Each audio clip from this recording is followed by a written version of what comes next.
that was WCW. I've got lots to say about it. What a bunch of idiots, imbeciles, stupid as it gets. Stupid, clueless idiot, a bunch of clueless nuts. Is there anybody here that's got any brains? Stupid, stupid, stupid every day, every night. So stupid. You know, just really stupid. The biggest cutthroat bunch of conniving, backstabbing idiots you've ever seen in your life. That is such bullshit. It's the work of an idiot. Pathetic, really stupid idiots. Are you an idiot? Lost idiot? He was the shits. You will always be seen as a complete failure. The term motherfuckers would have been crossing my mind pretty regular. Thanks for nothing. Go fuck yourselves. You know, like, even if this wasn't edited, I think that's exactly how Bret Hart would say WCW would be in a full sentence. It'd just be like, I wish I could get that whole uncut interview they did with him. I just want to see all of it. He could sell that on its own, probably. And I don't know if it was you that sent me a video, but it was like Bret Hart having an interview where he said, it was before he actually signed with WCW. There was another time he was like gonna get picked up by WCW, and Vince McMahon told him WCW doesn't know what to do with Bret Hart. Essentially, I think he did one of those like I forget that channel's name, but it's like they do those interviews with like the guys on stage, like they do it like they're like a UK group or something. Yeah. I think that's where that came from, like one of the interviews he did with them, one of the live ones, the live Q&As. And it kind of makes sense because, like, in WWF, Vince knew what to do with a Bret Hart. Eric Bischoff, and probably Hulk Hogan was in his ear as well, politicking. But, like, Eric Bischoff did not know what to do with a fucking Bret Hart at all. I think there was just too many politics going on for them to even want to try. It's like everybody that was already on the top of the card in there before he got there. Yeah. We're like, we can't let him fucking start getting into our shit and taking our money and our paydays. So, like, we're just going to try to keep him down. All right. So, speaking of Bret Hart, which is not fucking seen in any of the shows that we're watching, but... Because he's hurt and he's doing Lonesome Dove. Yeah.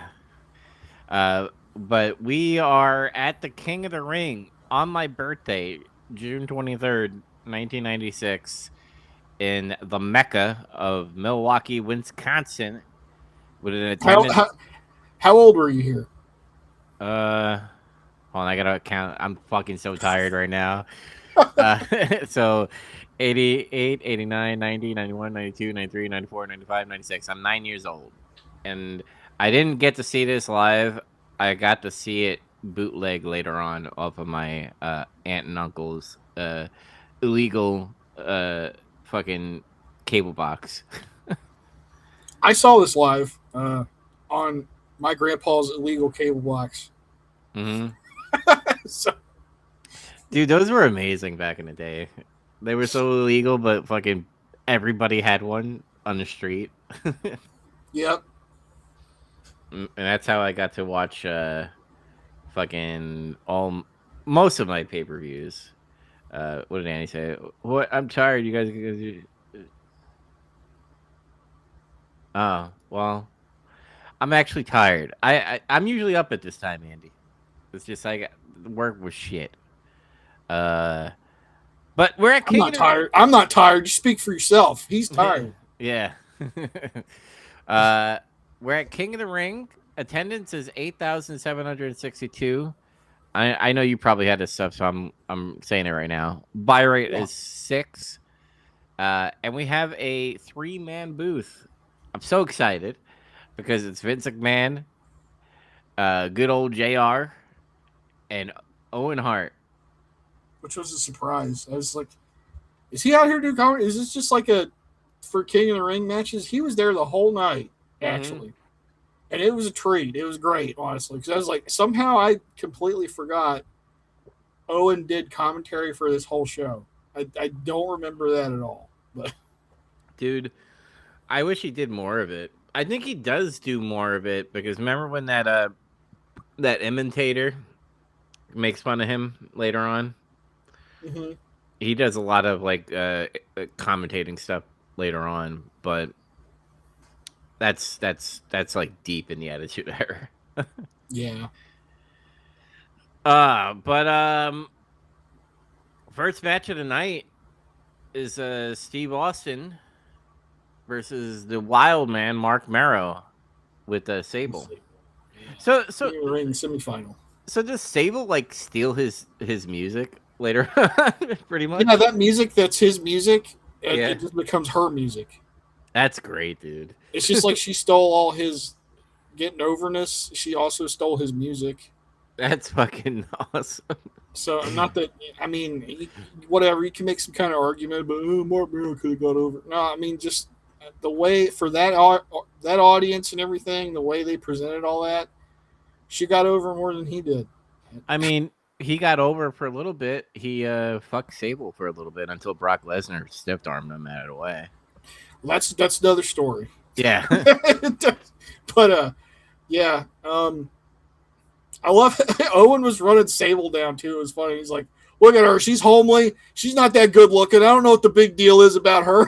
He just started talking shit about her immediately, and Vince is like, "Oh, I don't know what you're talking about, pal." Like, the amazing thing about Owen Hart on commentating is every time they did like a hard camera of the commentary group, fucking Owen just looked pissed off, like he didn't want to be there the whole time. That's how it started too. When he showed up, it's like Jim Ross and Vince are standing there like, "We're here, we're King of the Ring," and then Owen Hart's music's playing, and then he walks up to him and he just looks all fucking pissed off, and he just goes, "Are we gonna do this or not?" And he just gets over there in the booth.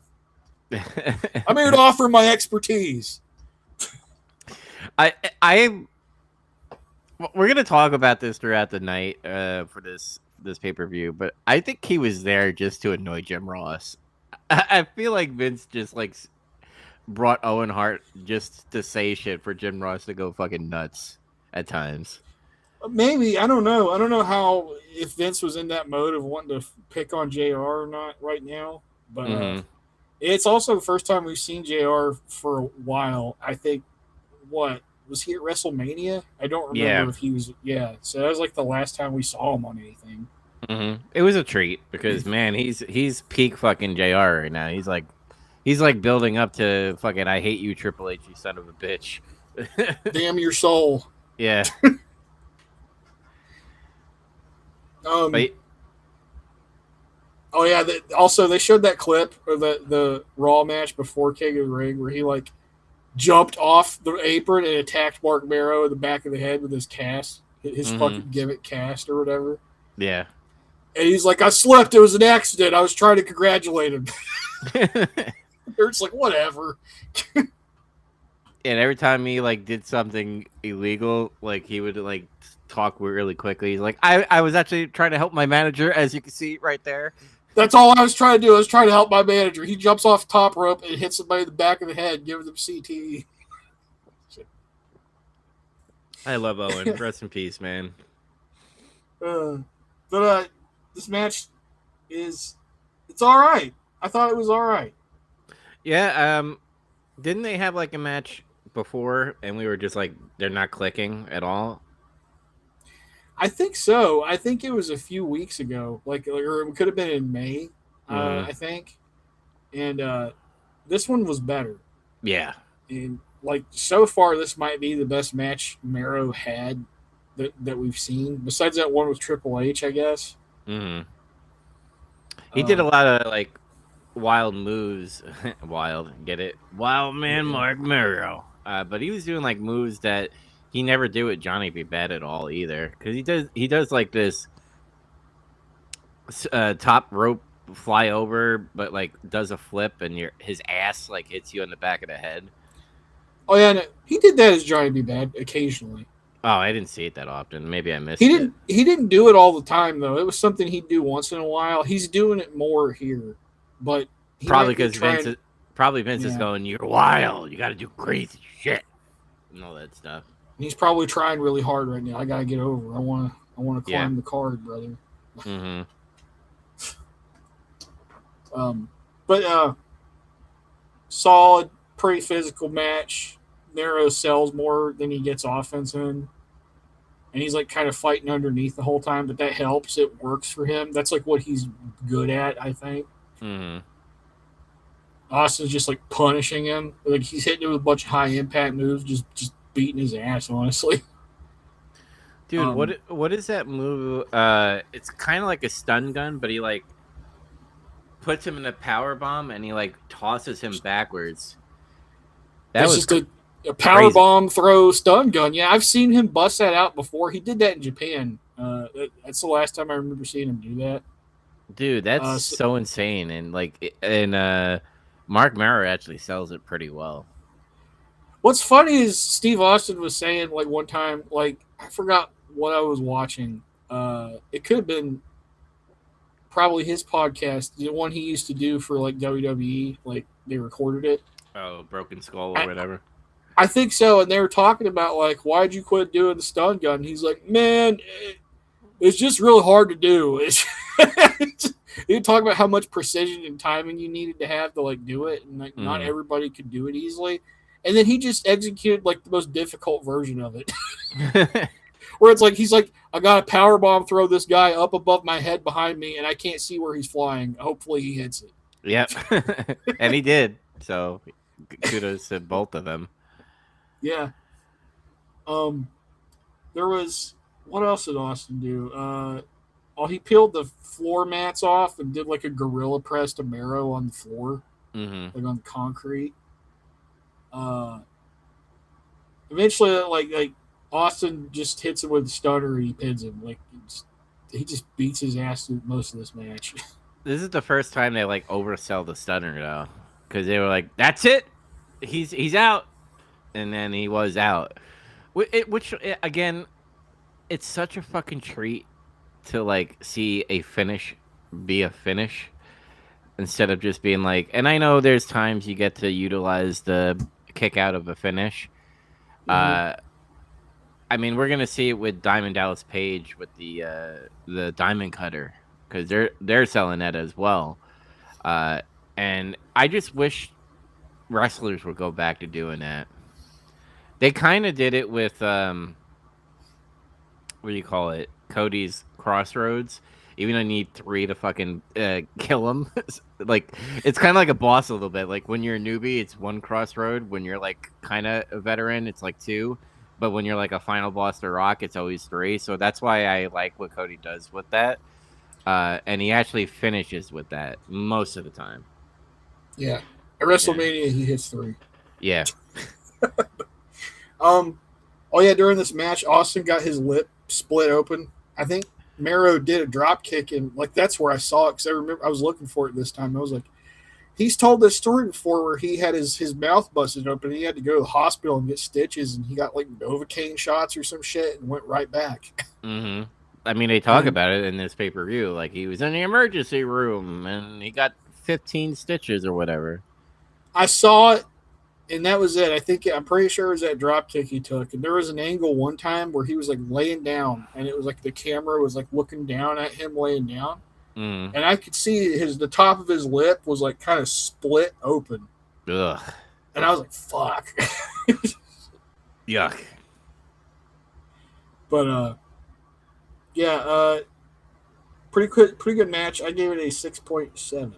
I was a little bit generous. I gave it a 7.1. I enjoyed it. I was like, this is a good fucking kickoff. It was, yeah. Yeah. Indeed it Narrow was. curve. Yeah. I'm bad. Next match, Jake Roberts versus Vader. And he has Jim Cornette with him. I like the Jim Cornette Vader thing. It's kind of sad that we're only going to get a little bit of it, right? From here, maybe like a year or 2.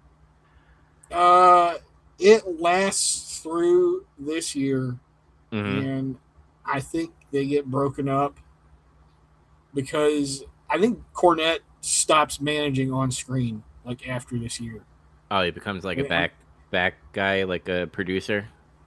Yeah, like this is his last year managing, because he's like his backstage responsibilities are starting to get more demanding, but also because in his mind, he can't take bumps anymore like how he used to. So he doesn't want to. He's like, if I can't bump, I can't be a manager. That's like how he explained it. Uh-huh. So It's just cool to see because like Jim Cornette sells his fucking like Vader like crash outs that he has in like the locker room. Because Harley Race, he just like, God damn it, shut up. Like he's just Harley Race, you know? you see the Coliseum video thing after spoiler, Vader lost this match by DQ. Yeah. But like they were backstage and Vader was like tearing apart the locker room and he's like grabbing Cornette by like the collar of his shirt. He's like, I didn't lose. He's like, I know you didn't lose. I know you didn't lose. He's like freaking out. Yeah. It's so great. I love that fucking chemistry of both of them. There was a promo before this match started too with Jake Roberts. Doc Hendricks was talking to him. Yeah, that was fucking cool. Is this the one that you like? How he talks is very low, and he like uses a lot of like music lyrics. He said, "Yeah, it's an example of that." And I mean, if you go back and you look at all his promos, that's how he is. That's kind of how he always is. But this was a good one. He's doing his Bible thing. That's part of his gimmick right now, and he does a Bible quote. And he says, I have faith. And he's like, 450 pounds at Vader is nothing to play with, but I'm not playing. You don't rob a bank going through the front. I would sneak behind and do it. Implying like he's going to find some way to win, even if it's like fucking underhanded or something. Does he, though? Does he? I mean, he did find a way to win. It just maybe didn't go the way he thought it was going to. So, you know? And I mean, we're gonna get to it, but this is why I like asked you in Facebook. Like, did they just like change? Did they have a plan for him? Was this supposed to happen this way, where Austin wins the King of the Ring, and they somehow do a program where it's like I'm the King of the Ring, and you know I'm the young kid versus the old school Jake Roberts type of thing? I guess so, but it's also like, if you look at who and all was in this tournament, it's like you can't have Vader fight Steve Austin right now because like that would just, that's not a good match to have for either guy. Whoever loses, it's going to hurt them. And then with Jake Roberts, he can lose and it won't hurt him because he's just that over because he's like fucking legend now. Yeah. And then like, he can't beat Vader really because that'll hurt Vader. So what did they do? They basically figured out a way for Vader to lose without getting beat. With a DQ and then him freaking out and just beating the shit out of Jake. Because that's what happens. It's like they start the match and Vader's overpowering him and punching him and stuff. And Jake comes back a little bit and he does some jabs and he does his knee lift. And it's just not enough though. Vader tries to do a corner splash and he misses, and then Jake tries to DDT him. But when he does, he hits it. But this weird thing happened where it looked like the referee somehow got hit when he took that DDT or something. They say that it looked like Vader grabbed the referee somehow when he got DDT'd and flung him across the ring when he fell and did the bump. I'm like, I guess. It's kind of like ragdoll physics in video games, where like you hit a move and you bounce off of the other guy and he just flies all over the place. Yeah, that's kind of like what happened. Yeah, yeah. And then like he got up. To his credit, he wasn't just dead. He like got up shortly after that, and he was like, "No, he fucking threw me. He DQ. He DQ'd Vader." Yeah, I don't know if I essentially like that. I don't either. I thought that finish kind of sucked. Like. If I would book this, because you're going off of like Jake being like God is on my fucking side and stuff, so like he goes ham on Vader and they like fight into like this is the one time I'll be like, all right, you fight in the crowd, and then somehow Jake Roberts crawls all the way back to the ring, gets in the ring and wins by DQ, where Vader gets really pissed off and beats the shit out of him. Either that or I would have done this thing where like maybe Vader hurt him in the match. Like, say he hit the Vader splash or some shit out of the corner, the Vader bomb, and Jake was like, "Oh fuck," and then like he wasn't covering him though, and he kept fucking him up. Like Vader was like doing that shit where he's torturing people, and then the referee's like, "He can't continue, stop." And then they just stop the match because he won't listen, and he disqualifies him. He like reverses, so like you could have done that. I think that would have been better. Yeah, and everything but this is I would have done, because it was silly, because there's a lot of times where a referee just gets fucking kneed in the head or somehow gets pushed. But like, common sense, if I see the other wrestler in front of me and I get pushed, I have to know, like, I know they play stupid with the referees, like, who did that to me? And then like get hit. But I would have even done that, because like the way they did it looked fucking weird. And I was just like, oh, I get where they're going with it, but how they got there was kind of lame. Yeah. And I think that kind of hurt the match, but I don't know if I should hurt it. No, I'm gonna give it. I gave it a 5.3. I was a little harsh on it. I gave it a 4.9. Oh, you were even harsher. Okay. Like, really, it was like, if they just did some kind of different finish, I probably wouldn't have scored it below 5. It wouldn't have been that much higher. But just because I didn't like the finish that much, it kind of affected it for me. Yeah. No curves for everybody. Or anybody, I mean. Oh boy. We get into hillbilly territory with the Smoking Guns with Sonny, and the Godwins with Hillbilly Jim and some goats. I heard some goats. Baby goats. Yeah. They're still doing this program where Sonny's a whore, and she will only go where the belts go. And right now they are with the Smoking Guns. She loves kissing Billy Gunn. We've heard about that. And Phineas is I don't know. He just he doesn't care about her anymore. He's like the repellent is. He's done simping. Yeah, no more simping. No white knighting. I made this comment before in the messenger, but I was like, man, Billy Gunn and Sonny could have been like something. There could have been something there. I don't mean like a relationship. I mean like an on-screen, like, I'm managing this guy. He looks good, and I like him. He likes me, and we're gonna get all the titles, and we're gonna do all this shit. There could have been something there. Yeah, I could totally see him being a mid-card or title holder. Like, they could have done something with Sonny, like, with him, and be like, this is my United States champion, Billy Gunn, or this is my European champion, because we're going to get to that at some point, and all that. Nothing against Bart Gunn, but I just never really cared for him. He's a good guy. He's a good wrestler, good worker. But he was always lost in the shuffle.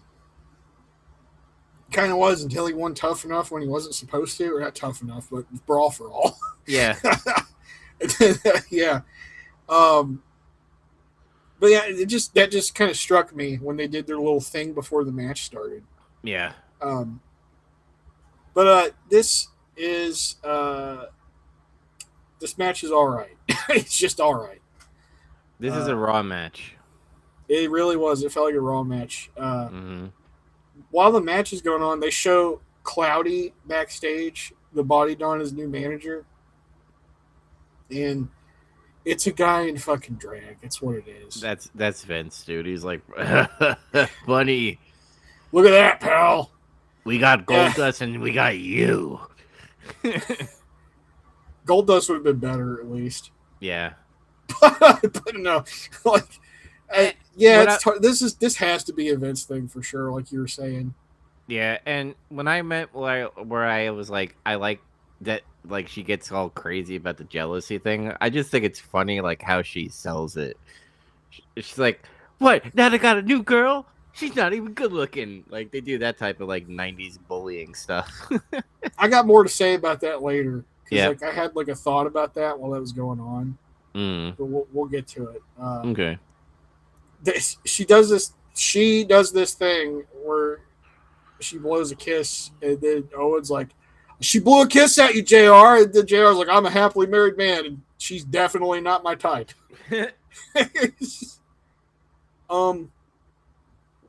Billy Gunn missed this corner splash and did the most amazing sell when he missed. He didn't quite do a thing where he hit his head on the post, but it was like he hit like the turnbuckle like spring or whatever, and then just kind of like did a Shawn Michaels kind of sell where he like flopped over. He like planked. He like sprung up and then he like planked like a wood and it just fell over.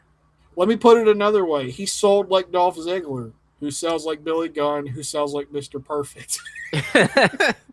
It's like a chain. Yeah, a loop.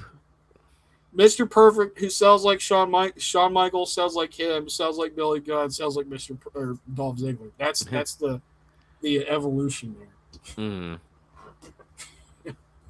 Mm. Let's see. I also like that Guns did this thing that nobody does anymore. Or we've called it that before. Sometimes you're the heel team, we'll do and they tag. Like, but they didn't really tag. The referee didn't see it. His back was turned. But because he heard the sound, all that they tagged. And then everybody goes, they didn't tag, because what the crowd's supposed to do, they get pissed off because they cheated. Because that's how you work a crowd. Why does nobody do that anymore? Because they think video game logic, dude. I truly think whoever came up with that term about like their video game cosplaying as what was that Cornette? That was Cornette. Yeah. Okay. Yeah, he was right, dude. Because that's all they do is they emulate. They don't create shit. It's like at best they just don't do some of these old tricks. They just have matches. Mm-hmm. At worst, it's like an AEW tag match. Not to start picking on them again, but you know what I mean. Where they just like people come in and just do whatever the fuck they want to do, and like they can do it for however long they want, and nothing comes of it. Yep. But this thing never really kicks into the next gear, you feel like, and like we were saying earlier, this feels like a Raw match. A tag team match is happening, but Sunny is the star of it. Yeah. It's like they're always looking at her, seeing what she's doing, and she's like the main character of this tag team story. That's like that's how I look at it, because like I don't give a shit about the Godwins. I know they're loved. I love Billy Gunn and Bart, but it's just like, and I like them as heels, and I wish they were more showcased than showcasing Sunny. But I get why they're doing it, because sex sells. The Smoking Guns win because Bart runs into the ring and illegally hits Phineas in the back of the head with his cowboy boot that he took off. And he gave him CTE, and that Billy Gunn was able to pin him. Yep. The Goblins get mad after that, and they start beating down the Guns. And Noah says, "What a bunch of sore losers!" After we just saw a guy illegally hit somebody in the back of the head with a fucking object. And that's when JR was like going fucking nuts. He's like, "Did you see it? It was a boot." He's like, "I didn't see anything, JR. I didn't see anything. You just hit him in the back of the head. That's all I saw." I gave us a 5.5. Yep, same 5.5, just average a little bit. We go to the back, right, with Jim Cornette and the British Bulldog hyping up tonight's main event with Shawn Michaels, and I just love that like Mr. Perfect is in the background just going into his fucking like bag, and then all of a sudden he's like, "Whoa, you can't do that!" Fraternizing with the. Yeah, it's like, why is he? Doc Hendricks is like, why is he here? He can't be here. And you're like, don't worry about that. They just like hand wave it.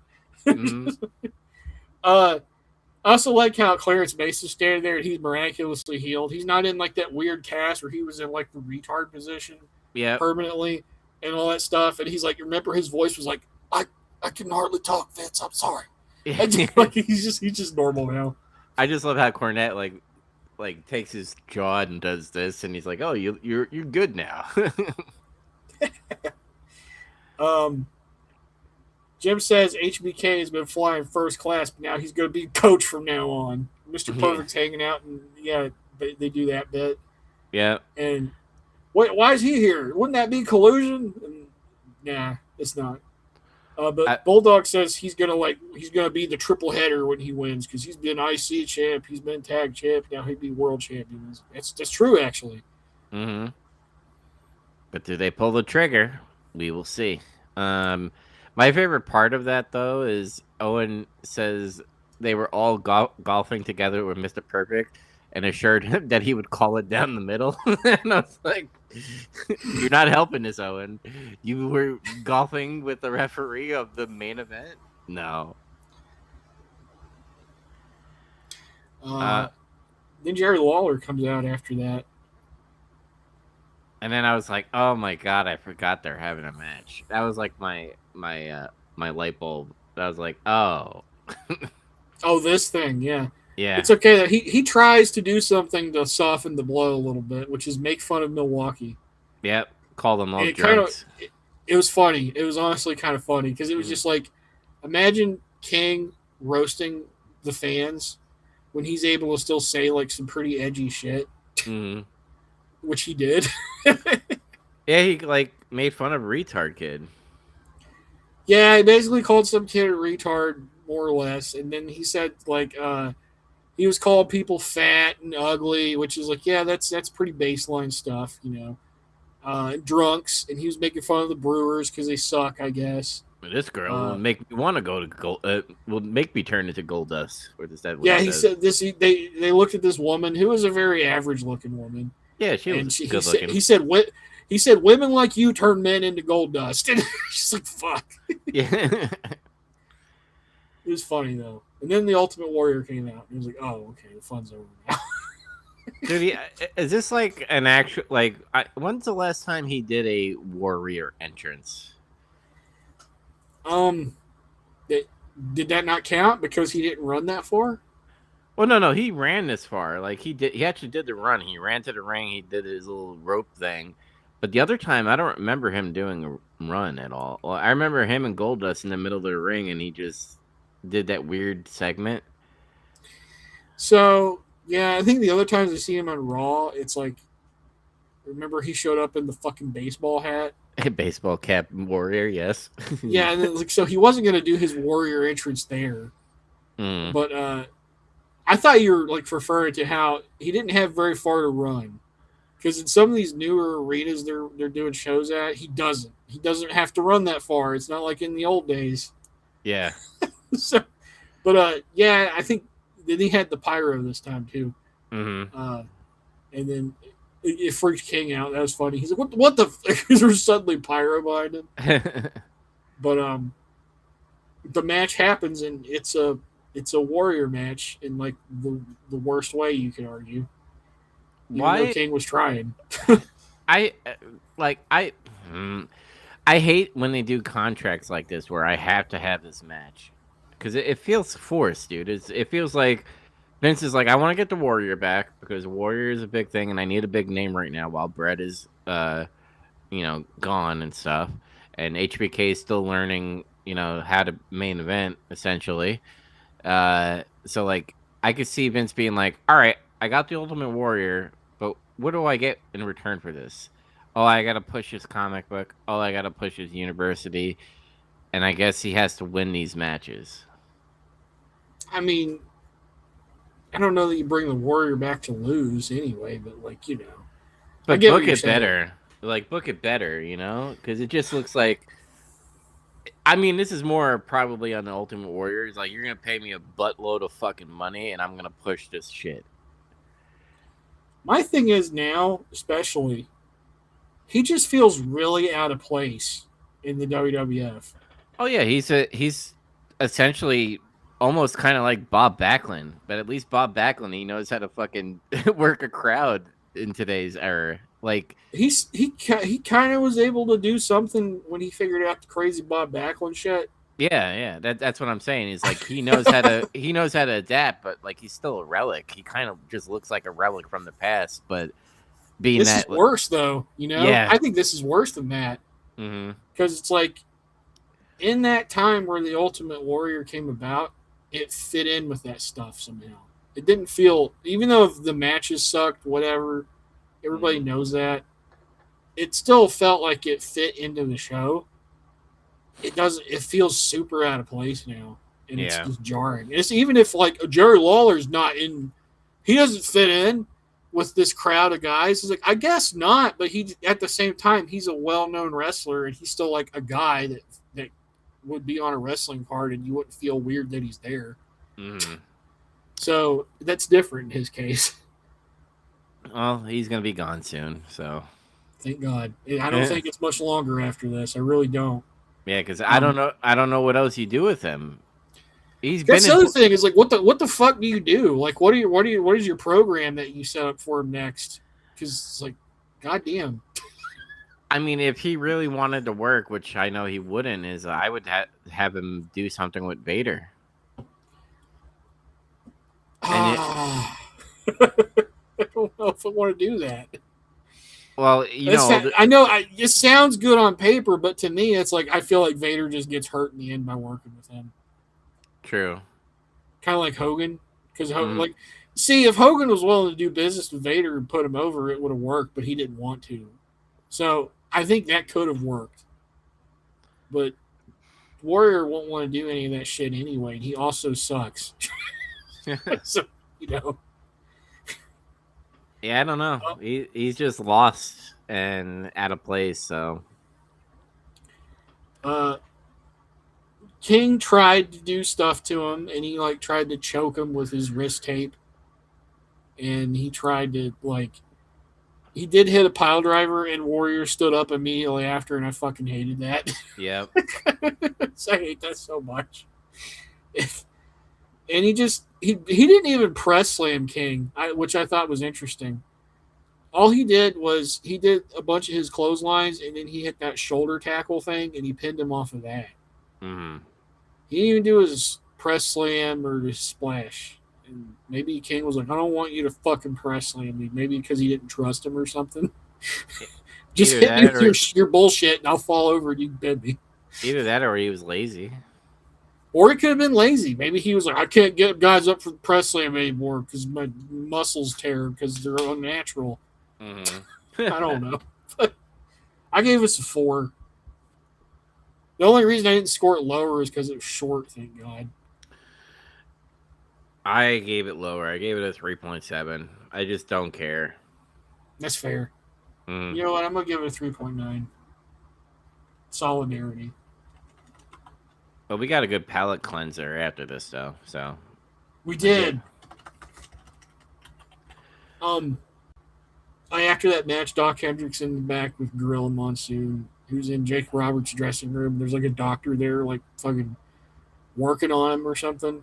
And he asks Gorilla, "What's Jake's status?" And he says, "Only Jake knows how badly he's hurt, but he's going to allow the match. But he's going to watch it very closely because I won't let my heart overrule my head. And I'll stop the match with Steve Austin, even if, he's like, I'm going to stop this match if I have to." Yep. And they go back to the commentary desk, and Owen's like, well, I'll give him credit. Even if he is 80 or 90 years old, whatever he is, he's still going to try. It's like every time they talk about how old he is, Owen keeps making the age higher. I just love how Vince goes, come on now. Come on, he's not that old. Stop it. Yeah. It's funny, though, because they do make a big deal of how old he is right here. And it's like, he's 41 years old. That's old. And they did the same thing with Bob Backlund before. And it's like, it's just really funny right now because the mean age of like all the top stars in WWE right now is like 40 almost. It's like you're either right at 40, you're about to hit 40, or you're past 40. Yeah, because isn't technically like Roman like 40 or something like that? If he's not 40, he's got to be 30, 39. At least Seth is the same way. Because I think they're all around our age. Like, they're not young anymore, but they're not old yet either. Yeah. I'm actually trying to figure that out right now. Roman's Reigns age. He's 41 years old. He was born in 1985. Some bitch. Mm-hmm. Seth's probably 39. Yep. Yep. Burn it down. They're old though. Look how old they are. Mm-hmm. Mankind versus Undertaker with Paul Bearer. This was a fun match. It was good. Spoilers. Yeah. Paul Bearer comes out with no Undertaker, and he looks confused or worried or both. Because it's like he expected him to be behind him, but he's not. Mm-hmm. But then Paul gets to the steps and does... He sort of does Undertaker's bit when he goes on the steps and he, like, makes the lights come up. He kind of does that with the urn. And when the lights come on, like, Mankind's standing in the ring, and you see Undertaker perched up on the top rope, like, kind of the edge of the frame. Mm-hmm. And they're like, oh, there he is! And he, like, jumps off and clotheslines Mankind. And I was like, oh, that was cool, so I guess he was in on it. Yeah. But they kind of do something here and on Raw where they're like, well, you know, we'll get to the point where something happens, but there's like something there's friction that's happening essentially. So far, it seems like. Mm-hmm. But yeah, that's the first time you ever see Undertaker sneak attack somebody. and then he like just gets Mankind in the corner and starts beating the fuck out of him. Like he's hitting him harder and faster than we've ever seen Undertaker like fight anybody before.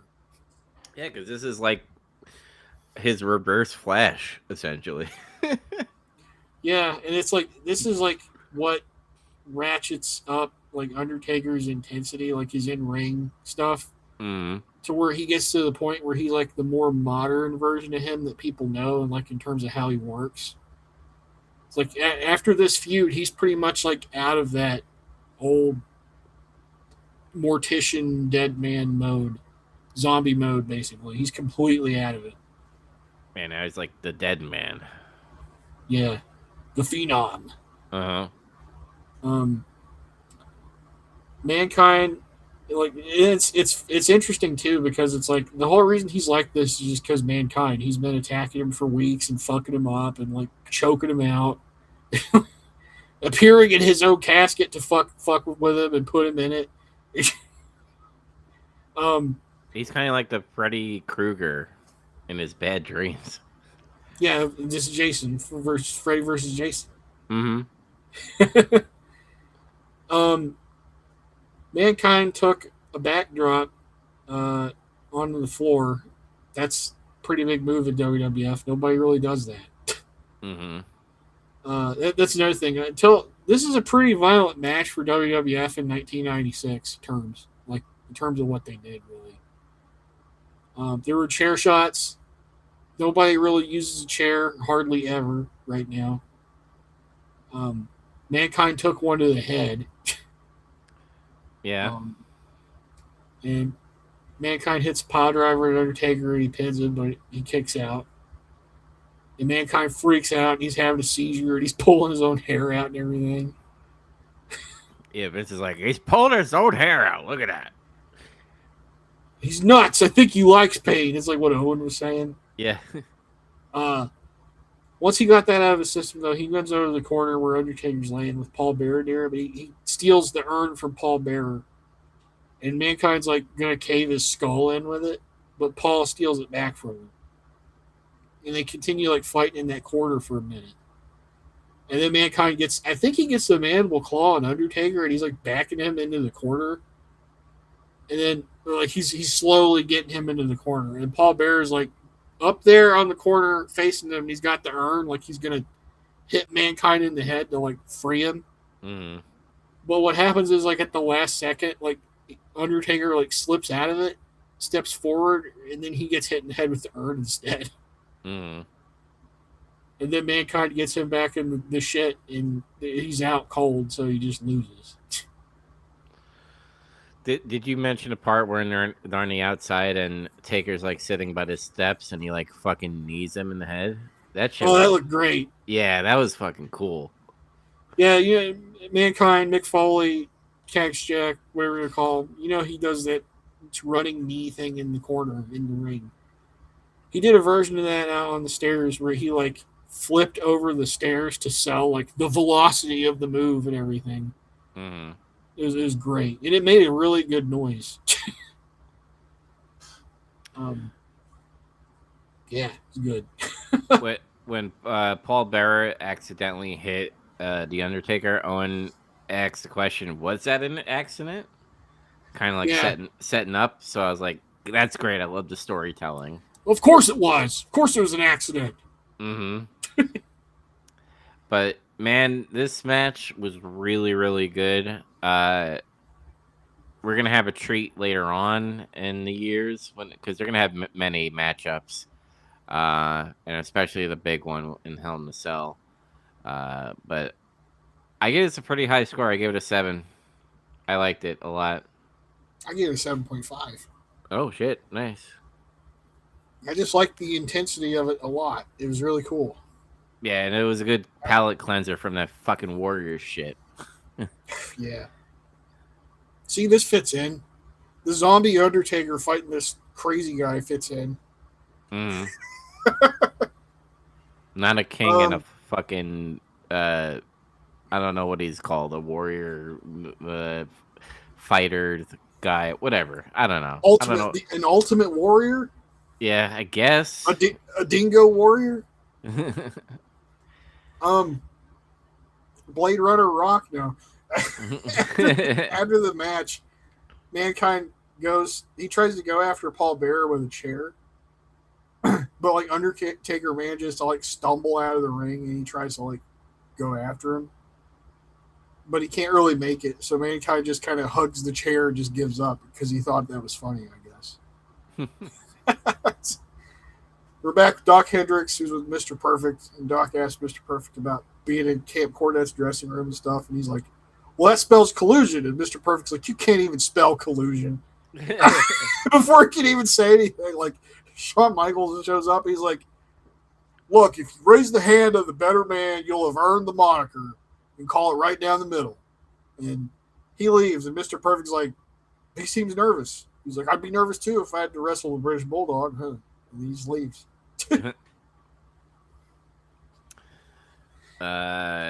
Intercontinental Championship match, Goldust with Marlena versus Ahmed Johnson. That's right. They showed Goldust giving Ahmed Johnson CPR on Raw. I like how Owen kept going like, he saved his life. This is how he repays him. He gave him mouth-to-mouth resuscitation. Did you like how Ahmed fucking like burst through that door and the two guys just like fell the fuck over? That whole sequence was so fucking funny, honestly. Just the homophobic rage of Ahmed Johnson was like what that was. And that's how the match starts too. Because like Ahmed, he does a warrior entrance. He runs down to the ring, but instead of pyro doing like hooting and hollering bullshit, he just gets in the ring and clotheslines. Yeah. He just starts beating him down. And he's like punching the shit out of him. And he just goes, don't you ever touch me again. And he clotheslines him and Goldust flips. And he rolls out of the ring and he's like dying and shit. Dude, Ahmed Johnson's growing on me. I know he's like the most hated fucking person in the back, but he's fun to watch. Yeah, and then he almost killed himself. Like at this point here, he did one of those moves I talked about where it's like Ahmed Johnson's interesting to watch because he tries to do things maybe he shouldn't do, and like he almost kills himself, but he still does it anyway. Is that when he tries to jump over the ropes and he like nearly breaks his neck? He tried to do that suicide dive to Goldust. The thing was he did it in my opinion, the riskier way. Which there's two ways you can do that move. You can dive through the middle rope which is like what Bret Hart does. That's like somebody that we see do that now in WWF. Or you jump over the top, which is what Undertaker does, and this is what Ahmed Johnson tried to do. But his legs, I don't think, quite cleared the rope, and he like almost fucking pile drived himself on the fucking floor.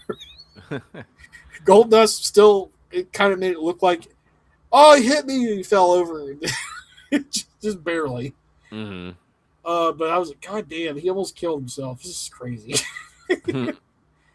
They fight some more, and Ahmed tries to kill Goldust by throwing the fucking stairs at him when he's leaned up against the post. It makes that noise too. That it just like bounces off. Mm-hmm. And it gets pretty vicious though between the two of them. It's like Ahmed's still pissed off because of homophobia. The Goldust is mad because he spurred his affections and shit. You know. Mm-hmm. And there's there's a point there where Goldust hits Ahmed with the stairs when they're out on the floor, and that finally slows him down. Mm-hmm. And from there, like, he just wears Ahmed down and uses holds on him to slow him down. And near the end of the match, Ahmed's like dead after he got put in a sleeper. Mm-hmm. And Goldust is like, he releases it, and he's like looking around and shit, and he's like, I'm gonna do it. Like, he's gonna go down there and give him the breath of life shit again. And this activates the gay rage in Ahmed again. He gets up and he starts beating the shit out of him again. He hits a spine buster, and then he does like a Pearl River plunge, and he pins him for 3. Yeah. Another part I want to bring up is before he like did mouth to mouth, Goldust like did a very you know what? Fuck it. He did a gay thing where he like climbed on his body and stuff and tried to pin him. And I was like, oh man, it's a good touch. And I'm pretty sure Ahmed is like, I want you to do that gay shit on me. like pin me with that gay shit. I mean, they probably talked about it. I feel like he gets the most edgy with him, like he did with Savio. Yeah. He's like, man, you should do that shit where you grab my ass, like when I'm in the corner. Like, because it's literally something he did. And yeah, it got a lot of heat, though. The crowd was like going, oh, what the fuck, when he was doing that. Yeah, because he was like he would go like on his back and then he would just go lower to his ass and he'd be like, he'll do like a squeeze and then the crowd would be like, that's gay. Because it's like 1996, yeah. Yeah. But I like the IC title with the gold strap, and I like that Ahmed kept it. Yeah, he keeps it the whole time he has the belt. I think it has that strap. Because I'm pretty sure he hangs on to it through the rest of the year, or at least he loses it after Survivor Series or something. Yeah. But this is okay. This is a decent match. I gave it a 6.3. Yep, I gave it a 6.5. I enjoyed it. A lot of storytelling. Ahmed Johnson is he's a freak of an athlete, but damn. He might not be the most graceful sometimes, but like he tries. Mm-hmm. He goes for it. After this, Brian Pillman hobbles down to the ring on crutches. And he does an interview with JR, and it's like pretty unhinged because his opener is, listen up, you stupid son of a bitch. Just like blatantly. And he's like ranting about, like, he talks about how shitty everyone is, basically. He says everybody's terrible, human waste. And he's like, it's a wonder Jeffrey Dahmer attempted to consume this whole state from head to toe. And I was like, oh my God. Yeah. And then he finishes by saying he will rape, pillage, and plunder the entire federation. I was like, let's fucking go. I'm so excited for this. What a hell of a promo. Yeah. It's just crazy. I just love that he has this like fucking unhinged gimmick that he had across 3 federations. From WCW to ECW and now WWF. I really wish he didn't, I mean, for multiple reasons, but it's like, when you think about like what he could have done in wrestling, like I really wish he didn't have that car accident. Because it's like, who knows what could have ended up happening with that guy, really. There's a lot of moments where, like, even Chris Benoit, like, man, there was a lot of times that, like, things could have changed, maybe less fucking headbutt fucking drops, but whatever. Yeah, in this case, it's just like some freak car accident caused a really bad injury that led to a pill, like using painkillers as like a crutch because your ankle fucking hurts so much. Mm-hmm. And then like that's all it was. It wasn't like, oh goddamn, I was taking 2, I'm taking 4, I'm taking 6 just because I'm hurt because I'm a wrestler. It was like, no, his ankle was fucking fused together and it just hurt. That's different. But we got the final King of the Ring match with Stone Cold Steve Austin versus Jake the Snake Roberts. I love that Stone Cold walked past Pillman and kind of acknowledging that there was history of the Hollywood Blondes. Pillman did like a little like a throat cut thing at him. Yep. Soon he'll take a gun out soon. That'll be later. Soon Steve Austin will hit Pillman's ankle with like his cane like it's a fucking golf club. I don't give a damn what that raspy voice son of a bitch has to say. So Vince notes that Austin had to go to the emergency room to get 16 stitches in his mouth and tongue. And obviously Jake is hobbling around selling that Vader attack. Mm-hmm. And I'll let you go into the play-by-play for this. Well, I don't have a lot because, like, honestly, it's not much of a match. I'd almost argue it's almost like an angle. Yeah, there's like no match because fucking Jake is dead. Like, Austin just starts going for his ribs and he's just punching him and shit, and Jake can't really defend himself, and he's just beating him down.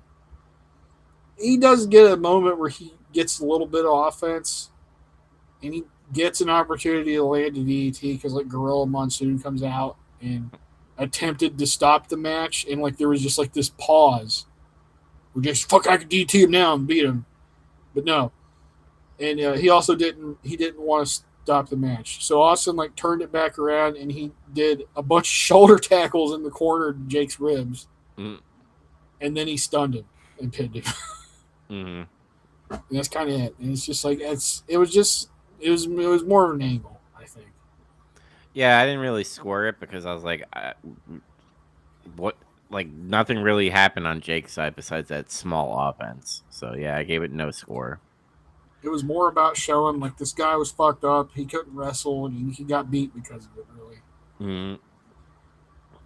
And then he cuts the promo after that. Did you write down the promo? I didn't write it down word for word. I remember a lot of it, you know, like especially the open like. First thing I want done right now is get that piece of trash out of my ring. Get not only out of the ring, get him out of the WWF. You just proved without shadow of doubt, son. You don't got what it takes no more. Yep, and he says you sit there and you thump your Bible and say your prayers and didn't get you anywhere. Talk about your Psalms and talk about your John 3:16, Austin 3:16 says I just whipped your ass. And dude, they're like, whoa, the crowd fucking popped, dude. And it's so funny. Did, yeah. It's so funny that like Vince just like said we're not going to sell Austin 3:16 shirts. Dude, you're telling me you didn't hear that pop? You were commentating that night, sir. And then like I think Doc Hendricks like, oh, you don't come on, that's enough. You don't need to go that far. And then he goes, all he's got to do is go buy a cheap bottle of Thunderbird, dig back some of that courage down his prime. I was like, damn. And he starts talking about, he's like, he's got a list. It's Stone Cold's list. And everybody's on it. And he's fixing to run through everybody. And it's like, honestly, I did pretty much almost remember the promo. I didn't even write it down. It's a famous promo. So yeah, and he said, says, if you're a wrestling fan at all, you've fucking seen it multiple times.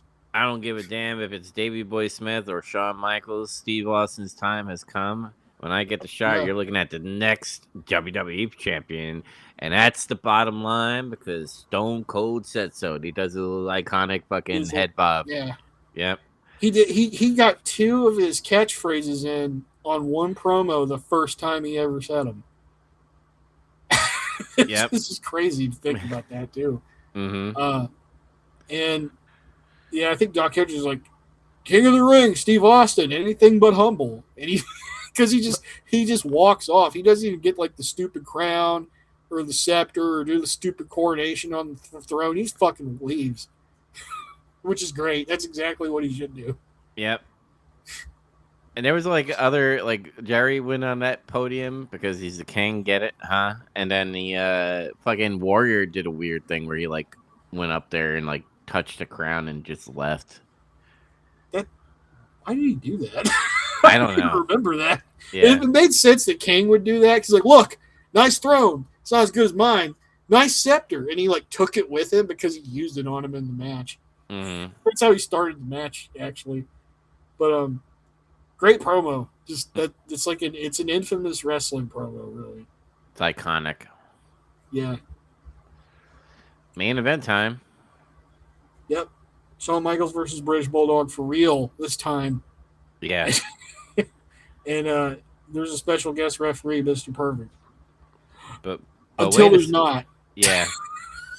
So, it's like before the match starts, like everybody's out there. Like Jose Lothario's out there too. British Bulldog's got Cornette and Diana's out there, and Clarence Mason's fucking out there too, I think. Fucking Owen is standing on the table saying, "We love you, Bulldog. We love you. We love you. Do it for the family." And Vince is like, "This is not going to be unbiased commentary, obviously." Yeah, Gorilla Monsoon's out there, and he's talking to Howard Finkel for a minute, and then he goes, "Mr. Perfect will officiate on the outside of the ring, while Earl Hebner officiates inside the ring." Mm-hmm. And then Owen's like, "What? No! It wasn't supposed to be like this." He starts freaking out. And then he's like, "Well," Vince is like, "if he was supposed to be an unbiased official, why are you upset?" And he's like, "Look, it just wasn't supposed to be this way." Mm-hmm. So I guess that was I don't like this because to me it made the stipulation fucking pointless. Yeah, I kind of wish, like, because remember they did, like, the Clarence thing. They had, like, a legal document to have Mr. Perfect be... They like, Jim Cornette found a loophole within the legal to have Mr. Perfect as a special guest referee as a stipulation. I kind of wish, like, Gorilla came and was like, "Oh, we, in the WWF legal team, we found that we could make Mr. Perfect a referee, but the main referee is going to be Earl Hebner." And I wish they did like 2 referees in the same ring where like Earl and Mr. Perfect like fight each other. They kind of did it a little bit in this one, but I wish they were both in there. And I agree with you. It's kind of pointless. I don't understand this. Like, are they trying to protect British Bulldog? Because every time Shawn Michaels and British Bulldog had a match, there was some fuckery, whether it be a fucking storm or God was interfering on behalf of him that time. Or, like, the booking was so weird because Diana Smith is a terrible actress, and unbelievable that Shawn Michaels would fuck her. So like, it's just, I appreciate the work of the match because it was a good match. Like, they worked pretty well, but, like, the story and the lore behind it, I just didn't give a fuck. Sorry. It's weird because both these guys are great workers. British Bulldog sometimes has off days. He has more off days than Shawn Michaels does, clearly. But usually when these two, when they do get together, there is some kind of weird fuckery that goes on with their match. Mm-hmm. I don't know why. It just the luck of it. Now, one time at that one night only pay-per-view, they have a really good match. Shawn pulled political fuckery to beat him, so it was guaranteed he would win that match when British Bulldog was supposed to. So that's a whole other story for later. But anyway, I just kind of wish they would have kept the Mr. Perfect as the referee thing. And Yep. because, especially because in this match, they do things. There's a couple moments where Mr. Perfect, like, has kind of like, he has like a moment where it's like, well, that's shady, like what he did there. And then he has a moment where it's like he caught something Earl Hebner didn't catch. And then he has a moment where he stops interference for British Bulldog. So it's like, what the fuck? Or what if they did this? Instead of having Earl Hebner out there, or maybe Earl Hebner is with Gorilla Monsoon, but Gorilla Monsoon is there just as a cautionary. Be like, all right, you are the referee, Mr. Perfect, but I'm gonna be on ringside, and if you do any They fuckery, just switch roles. yeah. Yeah. That would have been better too, actually. Mm-hmm. But it wasn't. But again, I wish I cared about this match. I just didn't. I cared about it for the fact that I wanted to see these two guys have a match and with no bullshit, no God bullshit, no Sean's pissed off because there was a storm and it fucked everything up and like none of that. Mm-hmm. I thought it was good, even though there was a hiccup where there was a noticeable hiccup in this match where they did a drop down leapfrog bit, where Sean's like duck down, leapfrog, Bulldog is supposed to do something, and they stopped. Like they both stopped in front of each other for like a second. And then Sean's like, he does something. He's just like he iggies him to like do something, and then I think that's when he picked him up to press slam him. It's like Bulldog forgot what he was supposed to fucking do for a minute. That PCP kicked in. I guess. I was like, oh man, I hate it when stuff like that happens to him. The reversal spots and the physicality of the match were like great, I thought. Mm-hmm. They did several reversal sequences to each other. It's like where you can tell they both know each other's shit and they're both highly athletic and stuff. It's just British Bulldog is stronger. Mm-hmm. The one thing I don't like, I already mentioned that, the Mr. Perfect thing, they fucked that up, I think. Sean won after he came back and he hit his finish sequence, he did like a fucking scoop slam, fucking elbow drop from the top rope and stuff, and he hit Sweet Chin Music and he pinned him. Mm-hmm. And he got pinned. There was no fuckery there. Yep, it was a clean pin. I gave it a 7.9. It sounds like you're not going to score it that high. No, I gave it a 6.9. Still pretty decent, but you gotta understand, like, you're more like looking at it in a vacuum where it's like, oh, this is a match and they're working. But I always add like the psychology to it, and there is psychology, but the lore and the build up and the booking also matters to me. And when that doesn't make you didn't like this from the start. I was like, I see what they're doing. I think it does work. And this is just where it led, I guess. I don't know if this is over yet or not. That's another thing. I don't know if they're completely done with each other. Mm-hmm. But I don't know. You hated this storyline more. I didn't really hate it at all. So yeah, I thought the Sean, I know you want me shit was ridiculous, and that was bad. Yeah. And the storm thing that happened, that's not even their fault. Well, they clearly moved away from it because they saw that she sucked ass. Because if you notice, week by week, they did less of her, and then they minimized her participation as much as they could after that. After she put the belt upside down, yeah, they were just like, nah, you don't know what you're doing. I mean, so like I didn't look at this in a vacuum. You just don't like this storyline more than me.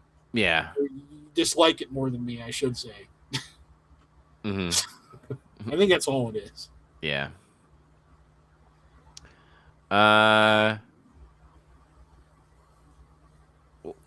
this is when everybody's in the ring, right? Because yeah, like Owen gets in the ring after the match, and he tries to help Bulldog beat up Shawn Michaels, and it works for a minute until Ahmed Johnson runs down in the ring, and then people are popping. By the way, Shawn Michaels he was really over tonight when he was out there. Yeah, he was super over, and Ahmed is too now, I guess. Mm-hmm. He runs down there, he gets a big pop, and then Vader runs down there and he fucking fixes that. He evens that out. Well, they showed that Shawn Michaels is invited to the cookouts because he was like celebrating with Ahmed when he won the IC title. Yeah, and then they do that promo where he makes fun of. They both make fun of Sony or something. They call her a hoe. Yeah. So they're bros, obviously. But, and then Ultimate Warrior runs down to the ring after Vader, and he evens that out. And I'm like, I don't even remember him running out there and helping him. Like, I just don't remember that. I was surprised. I was like, oh, I guess he wants to get his money. I bet you Vince is like, all right, I'll give you your money, but you got to fucking come in and ring in and help out. You know, be here to put a full show. I think this is where he leaves because they're building up a 6-man tag match that they're going to have like after this. Mm-hmm. And it's supposed to be Warrior, Shawn, and Ahmed against Camp Cornette, basically. But that doesn't happen. And I remember because there was this promo on Raw of Jim Cornette talking to Ahmed and Shawn Michaels. They're doing like a Jim Cornette's in one area and they're in another area, like a split screen thing. Mm-hmm. And Cornette's bragging and he's laughing at them. It's like, you guys don't have a third guy anymore because he's gone or whatever. What do you got? And then Sid shows up and he does that reaction where he's like, no, it can't be him. He starts freaking out. Yeah. That's where Sid comes back. Nice. So they got an upgrade. Mm-hmm. I don't care what anybody says. Sid's better Warrior. Fuck. That is right. Even though he's kind of stupid, but yeah, he's right.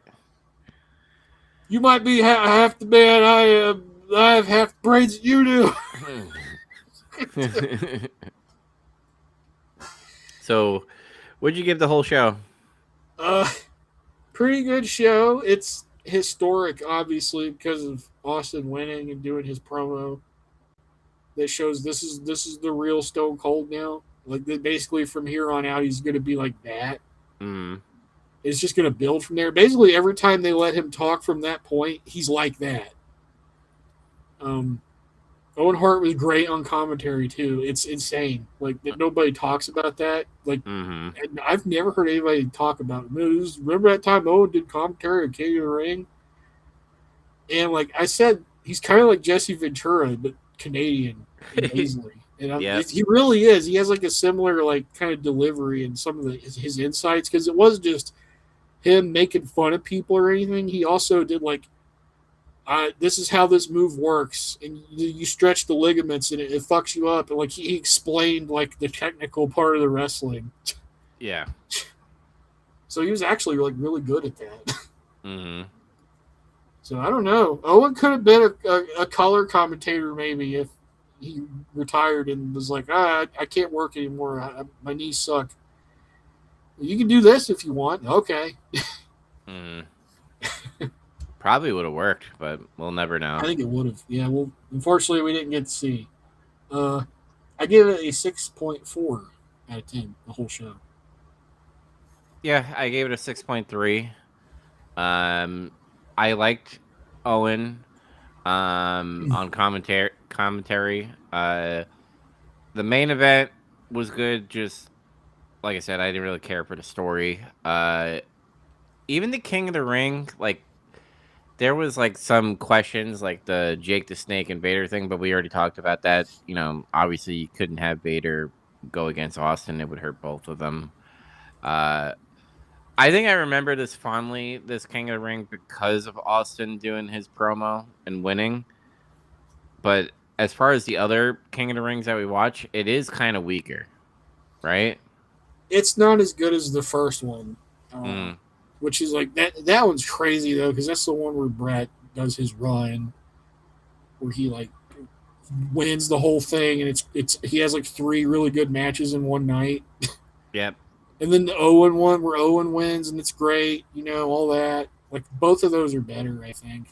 95's was kind of not good. From looking back at it, that's when Mabel won King of the Ring. Yeah, looking back at it. The whole card wasn't really that good either. Yeah. So this one's better than 95, but yeah. I agree. All right. Let's move into the next day, which is June 24th, 1996, and we're gonna go do the Monday Night Wars Nitro. with the Nitro first up. And I heard Eric Bischoff say that they're the number one wrestling thing because I guess this is where the ratings start going up for WCW, right? Yeah, and through the month they pretty much have the advantage to get into the War Journal later. But yeah, their TV's right. I'm just gonna say it now. Their TV's been better, so Yes. they're hitting their stride now. Yeah. It's a 2-hour show, so you have Tony and Larry Zbyszko on commentary for the first hour, and then Tony and Bobby on the second.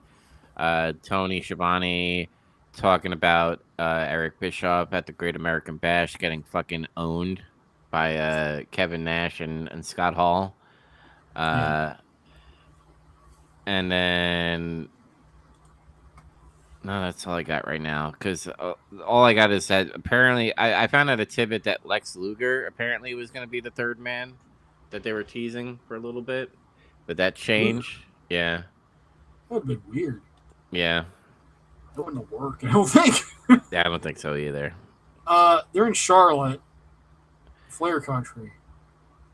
Yep. And they do They start with a promo. Gene's in the back with Luger and Sting and Macho Man. And Macho Man's like, "This is Flair Country. Well, WCW is our country, yeah." And like they're united by the face paint. They're wearing Stinger's face paint. And Macho Man says something about how he's gonna go find Wall Street or whatever. I'm like, what? What is he talking? And then he has a match with Michael Wall Street later. I was like, oh, okay. But I just love he shoots a promo and he just leaves. And then it's just Sting and Luger. And Luger just looks like he looks weird in makeup. I will say that. He's also just kind of standing there. He's not really like doing anything. Sting says he's not got a problem with anybody who wants to come make a statement, but not on an announcer. And he's like, "Where's their third guy?" Which is a good point. And Luger says the WCW is where the big points. He almost said WWF. He almost did a Freudian slip. And then he doesn't get to say whatever else he's going to say because the Steiner brothers come in, and Scott's like, "Hey, we go back a long way, but we got your back if you need it." He's not a big pop up yet, so I can't do that shit. He's almost. Big boo boo boo, yeah, English. I get freaks 9 days a week. There's only 7 days a week. Man, you're not the big bad boo daddy. I did this all night long. You're not even making sense at that point. But he has that tone in this promo because he's like, Rick Steiner starts talking too. I'm like, damn, he's kind of almost speaks the same way, and I just forgot that. That's what he sounds like. So, Braun Breaker really is like. In pitch, he's like somewhere between both of them. What I want to know is, does Scott Steiner's son sound like Scott Steiner? That's what I want to know. Probably not. That'd be funny if it's not. He said recently when he's done playing football, he's going to go wrestle. So unless he has some god awful injury that fucks him up bad, like he'll be there. So we might get the Steiner cousins. Maybe. Harlem Heat comes in though, and then like Booker T starts calling Lex a sucker and says he cold cocked me with silver dollars, and you stood there and watched it. He's like pointing to Sting, and then they just start arguing. It's like basically BG loses control of the interview and it just breaks down. He's like, "Oh, we're done. Get out of here." He like yells at the wrestler, "Get out! Get out! Everybody get out of here!" But it's booking the triangle tag match, which I hate, but whatever. We'll get to it. Okay. Lord Steven Regal. Yeah, Blue Bloods. Lord Regal and Dave Taylor. I almost called him Scott Taylor. And then Public Enemy. I was confused because they were talking about dog collars, then they had dog collars with them. And I was like, are they going to have a dog collar match? It's like, no, they're going to this is going to determine if they're going to have a dog collar match, I guess. And I'm like, what precipitated this? Like, I still don't like. Are they in a feud now, and we just didn't see it develop? I guess there's like some WCW Saturday nights that we just are not privy to. But I was just like, I guess okay. Yeah. You think Public Enemy's thing would be let's have a match where there's no rules, because that feels like that's their fucking thing. Not a dog collar match, whatever. This is pretty fun. The finish got kind of clusterfucky though. Mm-hmm. They kept doing this thing where it's like they were making fun of each other. Like Regal was making fun of Public Enemy and their like mannerisms and shit. And then like I think it was Rocco started making fun of him, being like, oh, like he's doing his little wrist thing and like prancing about. And Regal's like, that's not me. And he gets all pissed off. Mm-hmm. He starts doing his heel shit. And then they wrestle a bit. Regal gets the better of fucking Rocco because he's an inferior American beast. And then Regal does like a little Cabbage Patch dance or some little move to make fun of them. Shit's just funny. And then he gets like foiled. It's like that thing he talked about. It was like, I make you laugh, and then like I'll take it away from you. And that's what happened because Dave Taylor got in there and fucking started getting heat. Mm-hmm.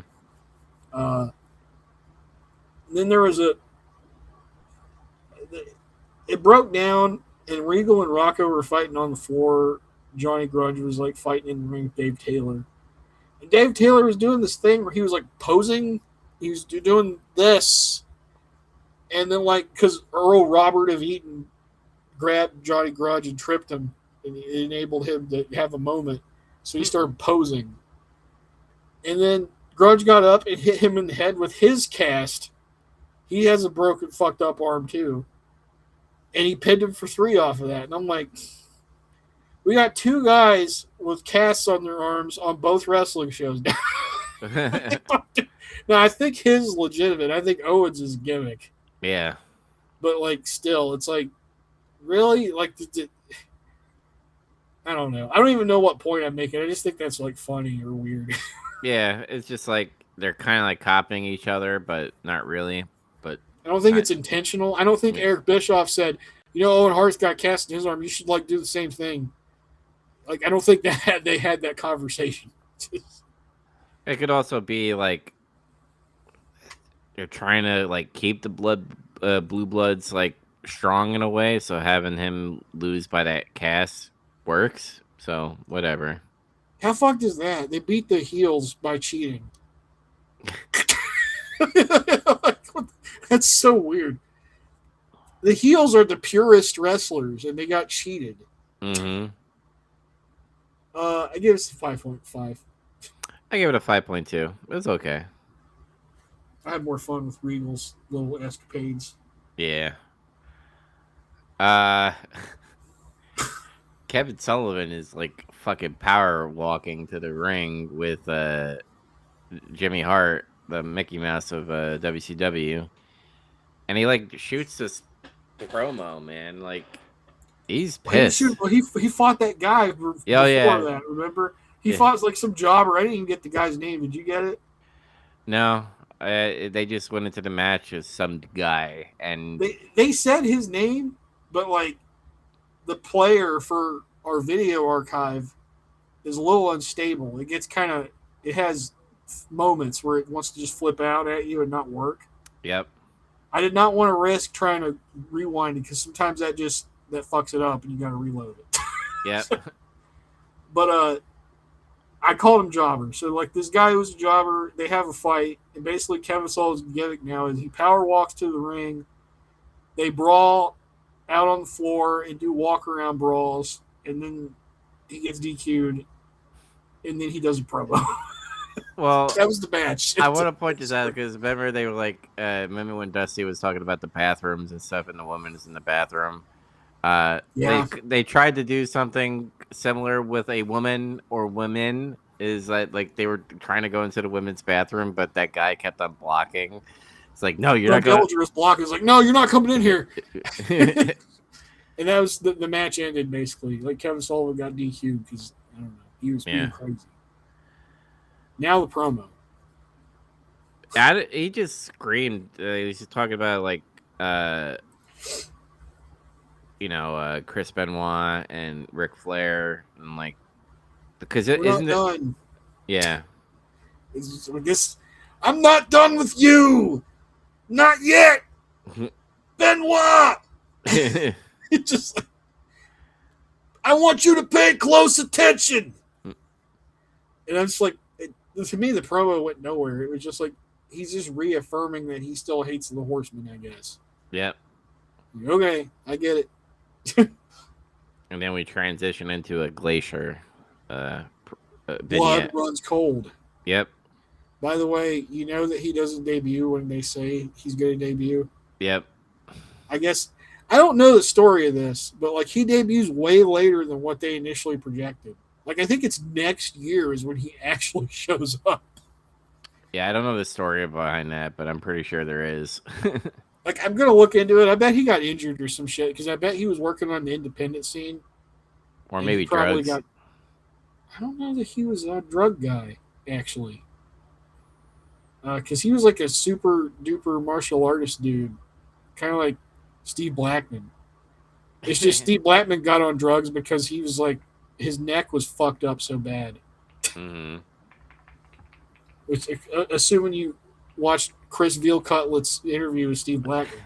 I love that you say Veal Cutlet, how I say it. That's one of his better ones. But next we got Hard Work Bobby Walker versus Dean Malenko for the WCW Cruiserweight Championships. Oh yeah, Hard Work Bobby Walker, he's back. And then as this match is starting, Tony Schiavone says Dean Malenko is going to face Disco Inferno at Bash at the Beach for the Cruiserweight title. And I'm like, hold on. Mm-mm. How the fuck did he get a title match? Because hasn't he lost every match he's had on TV? Yeah.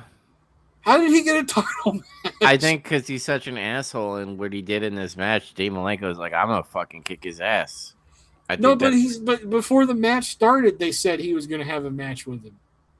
At the Bash at the Beach, they said that. Like, he got a title opportunity. Oh, I don't know. Maybe the producing this fucking show, like, they fucked up. Maybe they were supposed to wait on that. I don't think so. I think somebody in the back with a lot of power likes Disco Inferno and thinks he's entertaining.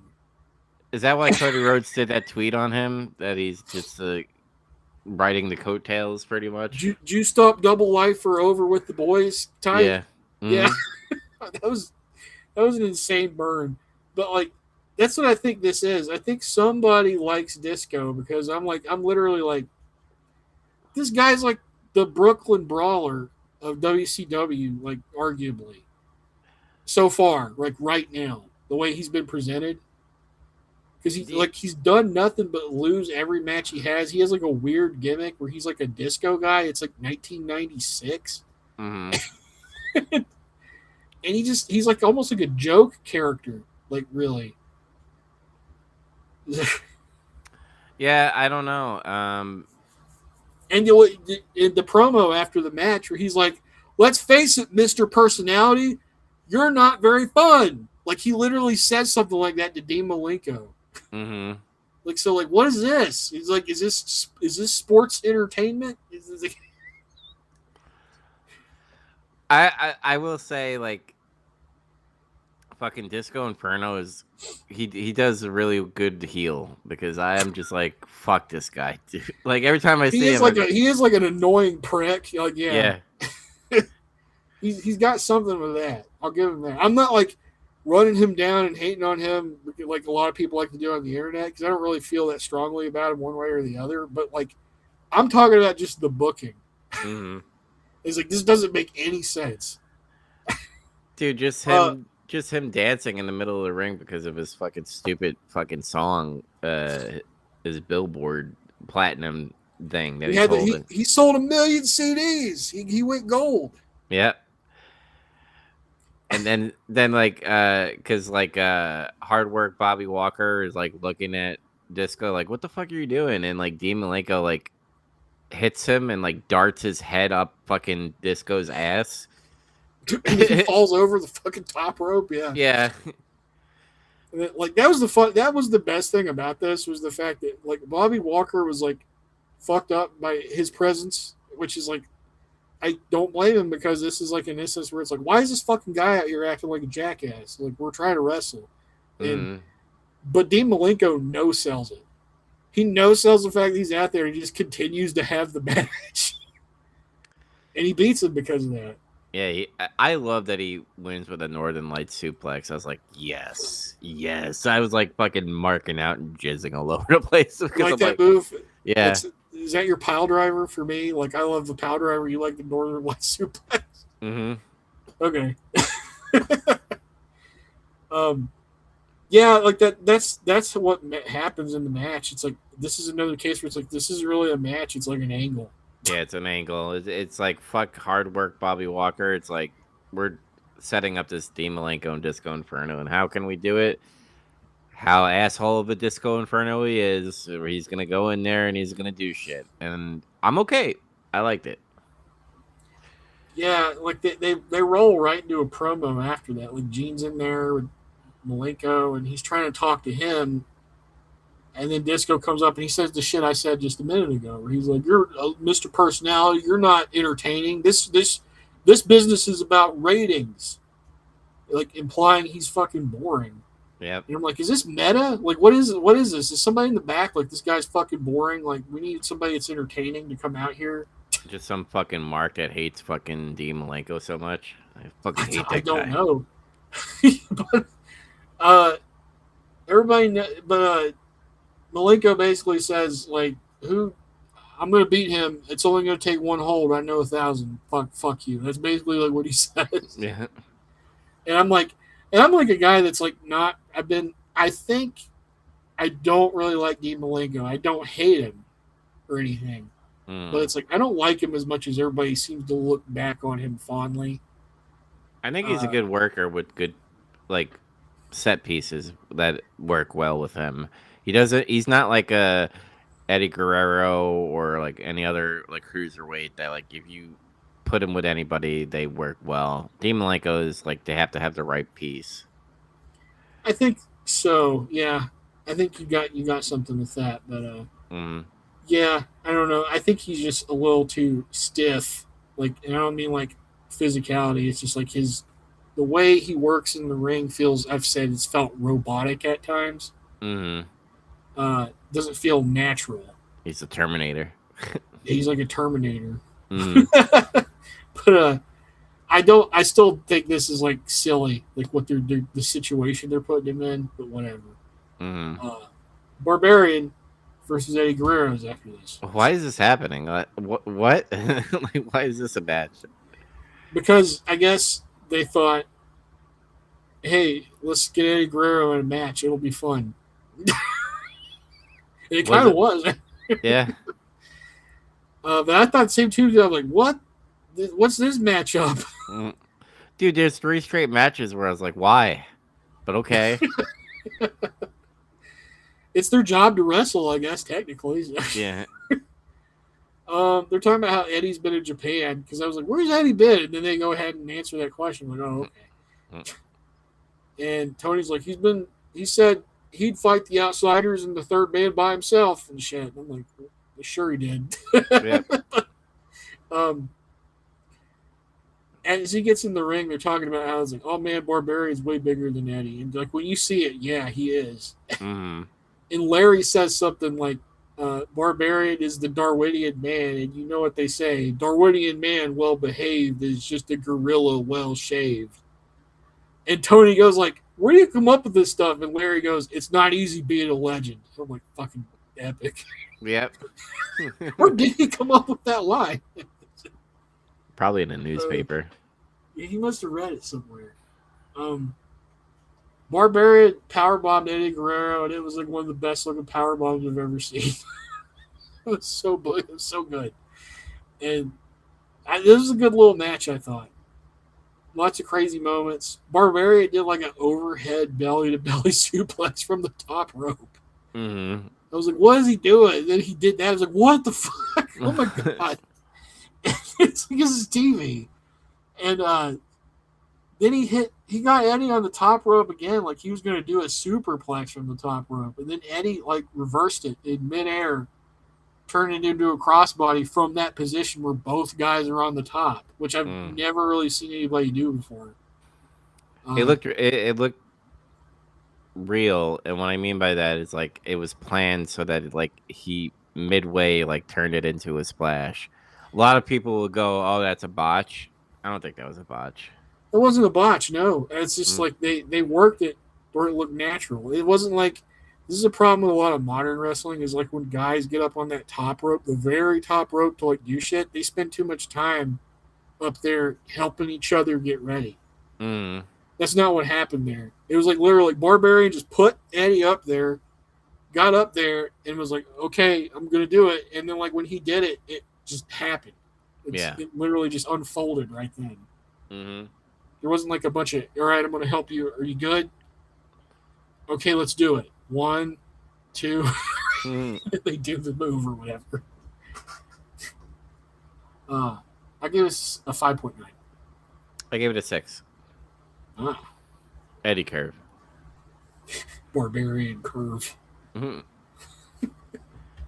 then the third match, I was like, why? I get it, we're in the southern states, but okay. It's Horseman territory. And they got to take the fucking Rock and Roll Express out of the mothballs. Hey, I like them. They're still good. Dude, that one guy he got jacked. Not the Ricky Morton, the other guy. Robert Gibson. Dude, he got jacked. He worked out because he was like a lot skinnier back in the day. Yeah, he got a little bit more size to him, I think, compared to the last time we saw him, which was like 93. Yeah. Yeah. So, oh yeah, before this there was like a promo with Eddie, and they were talking about when he had that match at Uncensored and Conan headbutted his nuts by accident. And then Eddie said, like, that's a spot where all male men don't like to get hit. And I'm like, as opposed to men who aren't male. Yeah. He had like a little, Eddie Guerrero's not the natural talker he becomes later. He's not there yet. He's super green. Yeah. He's still kind of nervous, I think you can tell when he has to talk. But that's all. He's like, I want another shot, U.S. title, and good luck to Macho Man and Sting. And like that was the promo basically. But yeah, this is Flair country. It's Bizarro world here, and because the Horsemen are baby faces. Like, now, before back in the day, the crowd would sometimes there'd be people in the crowd that would cheer for the Horsemen. So it's not like new. It's not like a phenomenon or anything. But it's just really noticeable. Like when Arn Anderson got in the ring, the crowd was like, I mean, they booed the Rock and Roll Express when they came out. That's crazy to me. That's what's crazy about it is they booed them. But they're such good workers that they rolled with it. You know? Yeah, they didn't do anything. Like, they didn't like stop the look or anything like that, you know. But it's no Hulk Hogan just sitting there selling his beer, brother. Yeah. It was a pretty good match. It's close too. Like nobody has any kind of clear advantage over the other. I knew it was gonna be fuckery near the end because it's the Horsemen. Yeah. And you got fucking Mongo. That's what happens. Yeah. Dude, I love that Mongo is like his heel is he just smiles really wide holding his briefcase and he goes, yeah. He looks good right now. He's wearing all black. He's got the t-shirt. It makes him look big. And he's got the sunglasses. And he's got the briefcase. He looks good like that for some reason. Yeah. Fucking Joe Gomez coming in trying to help out. He got owned. Yeah. But Mongo came out there and hit Robert with the briefcase and he got pinned, I think. I think that's what happened. But that gave us a 6. I gave it a 5.7 because I was like, it's a nice little match, but it's just clearly for the crowd for tonight. again, like I'm thinking story wise, like you're having this big fucking battle and shit with the giant and uh fucking the Taskmaster and all that stuff. And then you have Macho Man who's trying to like get Ric Flair. There's like so much shit going on, and I'm like, I guess we're having a match with Rock and Roll Express. Cool. Like I'm not like mad or anything. I'm just like, all right, let's go. And then the chaos at the end. Yeah, that's when they do the beatdown, and then Joe Gomez comes out to try to help them, Mm. and then Mongo slaps him around, and he gets beat up, and then Macho Man and Kevin Green hit the ring, and the heels all take a powder, brother. And that's it. That's just how it ends. And then Mean Gene's in the back with Flair and the girls. Look at the girls! Hmm. He asked Flair, like, hey, what's the deal with the Halliburton that Mongo carries around? And Flair's like, that's for us to know and for you to worry about. Flair says, the Horsemen are back and they're in full effect. And then, like, they all come back to the dressing room from being out there. And then Flair's, like, geeking with Mongo. And he's like, give me a high five, brother. He's like, hey, get it out. Get the ring. Get it out. Look at this. And I think he took out like his Super Bowl ring. He like put it on his finger, and he was like, "Look at that!" And it like zooms in on his forehead. And then like Mean Gene's like, I think Michael Jordan's been doing that too, so he must be associated with the Four Horsemen. And then Mongo just loses his shit. He's like, "What do you mean? Of course he is. We're worldwide, baby. An island unto ourselves." And I'm like, what? How are you worldwide but an island unto yourself? What? He like contradicted himself. He tries to pitch back to the show after that, and then Flair just keeps wooing behind him. And he just goes, "Will you give it a rest?" It's like he's just freaking out. So the whole thing just broke down after Flair started like nerding out with Mongo about his Super Bowl ring. Yeah. We get a treat though. Diamond Dallas Page versus the Vunda kid, Alex Wright. For the Lord of the Ring. Oh yeah, I forgot about that. Even though they mention it like 1,000 times, I'm like, okay, who cares? They don't really present it like it's a thing, though. Like we still don't know what it really looks like, other than we see he's wearing a ring. Mm-hmm. But they have a solid little match. It's pretty close. Neither guy gets a real advantage. DDP's doing his great selling and shit, and he's still doing that thing where every match he has, he's trying to make it different from the last one somehow. Yeah. Forget about the opponent being different. It's just like he thinks beyond that. Like, what my match needs to be completely different from the last one I had. It doesn't matter like who's in it. Like, because some guys get into a pattern where they literally have a pattern where it's like they just work the same way. It doesn't matter who the fuck they're working with. Nothing changes. And that shit's boring. I feel like that's what Hulk Hogan was becoming before he did NWO stuff. Yeah, definitely. Mm-hmm. DP, however, he's able to beat Das Wunderkind with the Diamond Cutter, and he pins him for 3. Yeah, and they sold it. They're like, oh, look at the Diamond Cutter. And I like that, like, Diamond Dallas Page is, like, doing half of his emote of his, of this. He just puts his hands up. He goes, like, he doesn't connect the diamond yet. The diamond, like, it's like it's a fucking morphin' time thing for him.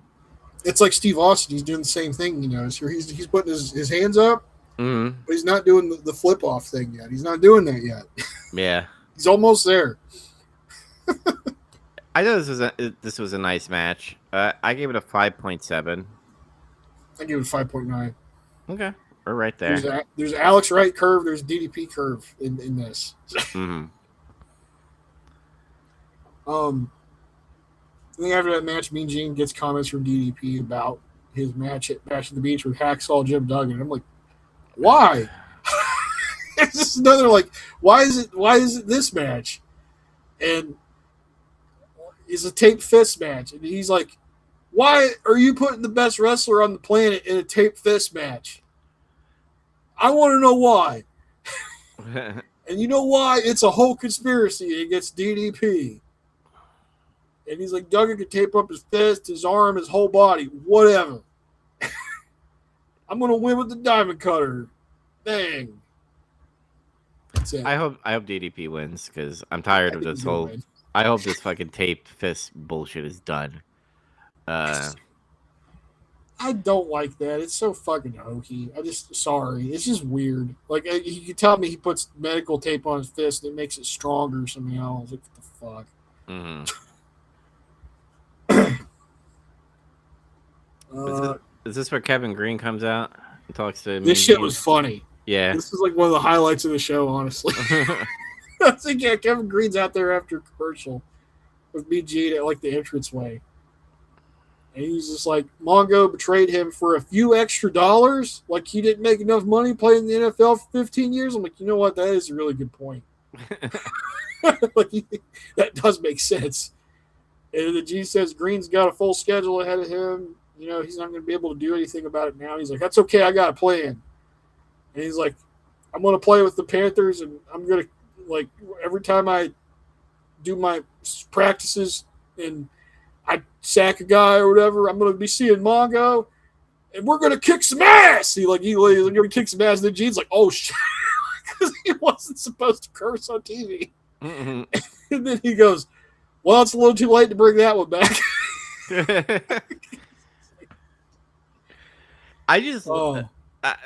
Listen, I gave shit for Kevin Green last time because I think he was just like overexcited about the match and stuff. But him pissed off wearing a fucking Panthers polo tucked into his jeans and stuff, I'm like, I like this look. I like this Kevin Green. I am a fucking corporate Panthers player, and I'm mad. I want to kill Mongo. Like, that's the gimmick I like. But both of them got a gimmick upgrade. Mongo looks good in his like 4 horsemen like get up now, Mm-hmm. and Kevin Green looks good, trying to look like a professional. Yeah. But I curse on TV and get away with it. I like the transition where it's like they have that promo, and then Randy Savage. Well, first of all, Wall Street comes out, and then Randy Savage comes out, and then Kevin Green's behind him. So I'm like, it's just so weird how they did the promo where he's on the ramp, then Wall Street comes out, and then Randy Savage comes out.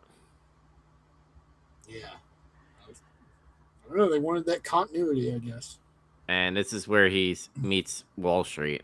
This is the reference. Yeah, he found Wall Street. Yeah. It was an okay match. Yeah. What does the VK stand for in Michael VK Wall Street? What the fuck is that? I don't know. Vincent Kennedy? I don't know. That'd be funny. Kevin Green helped Savage win because at one point, like, he was down there with him for like moral support.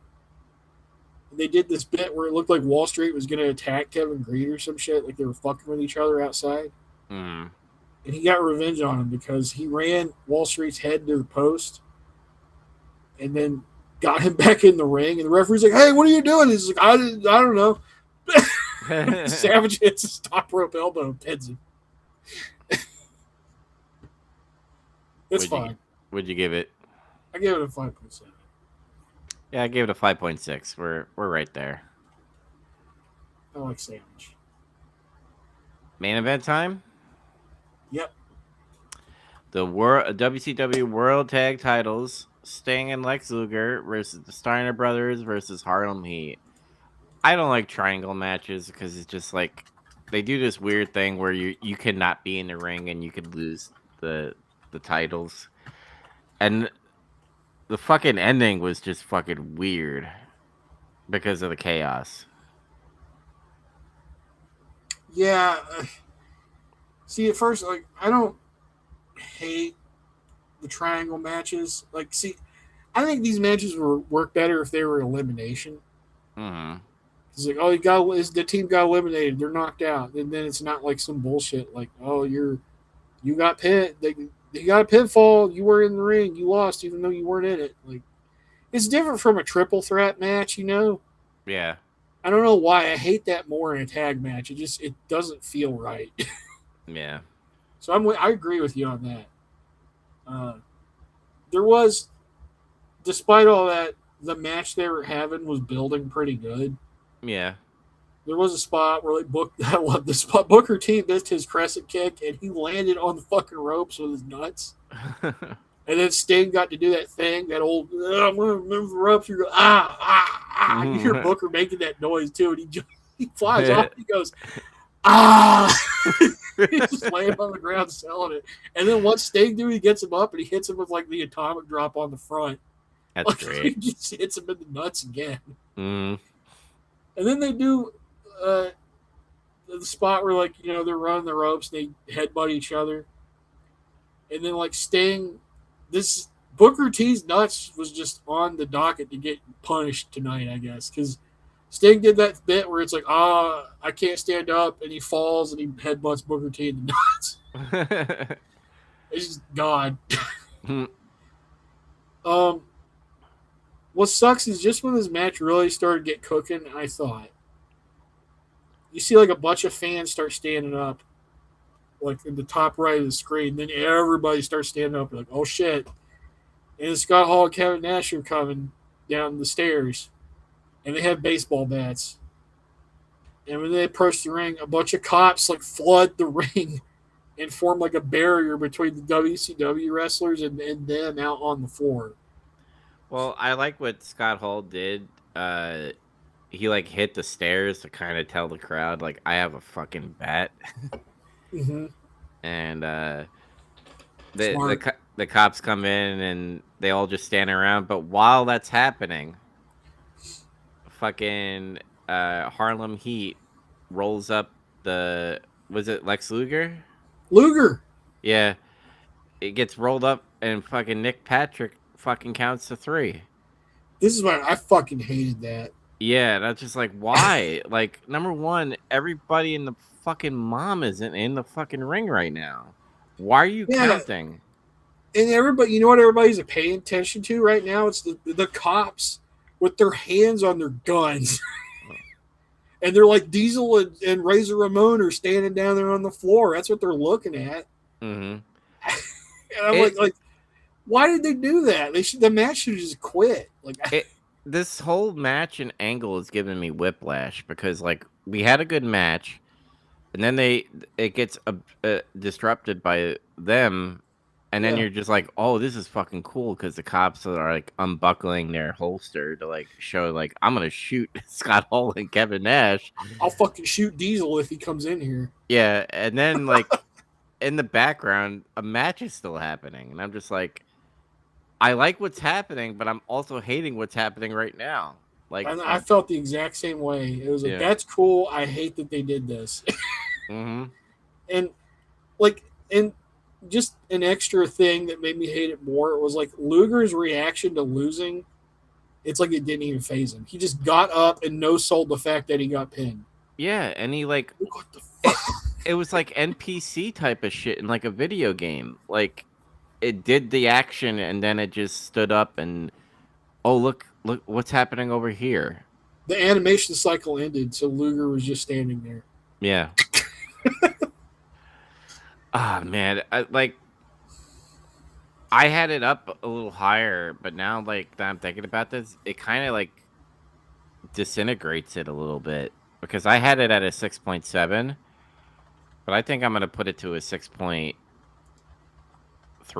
actually. I think I disliked it more, but because of just how it ended, it bothered me a lot. Mm-hmm. I give it a 5.8. Ooh, okay. Because I just the book.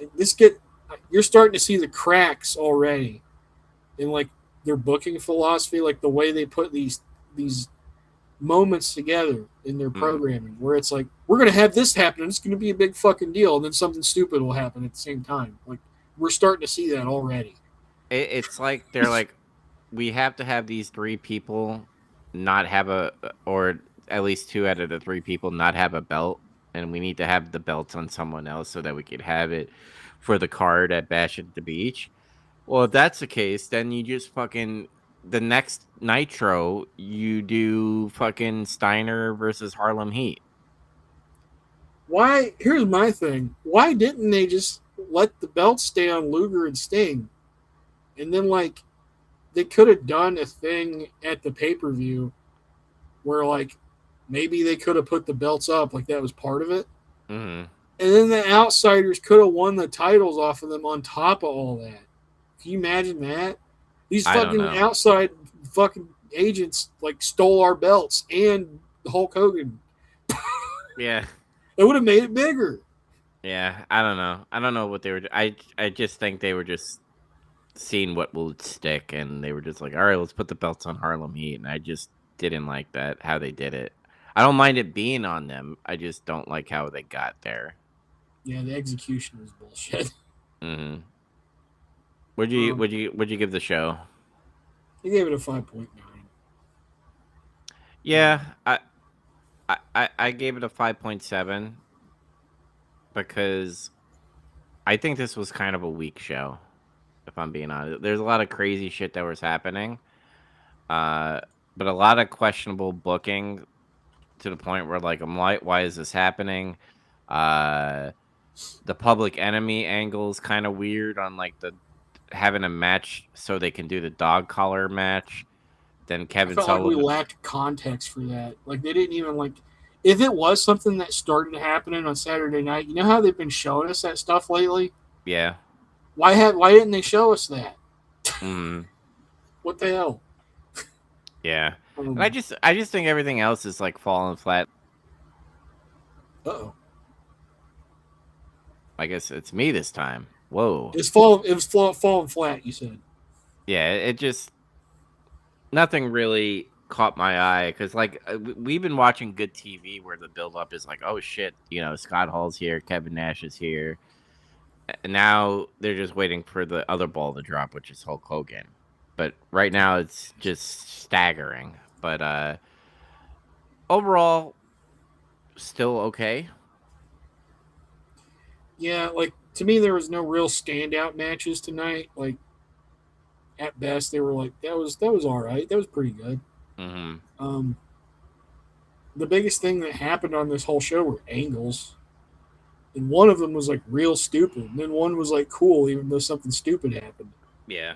And then they did spend a lot of the show building up this Bash at the Beach thing. And it's like, this will change the face of professional wrestling. I've been talking to like senators. I've been talking to like politicians. Everybody's saying the same thing. It's like they're building the show. You got to give them that. And watching it now retroactively is like, yeah, they actually built it like it's gonna change the face of wrestling, and it did. And it did. It actually did.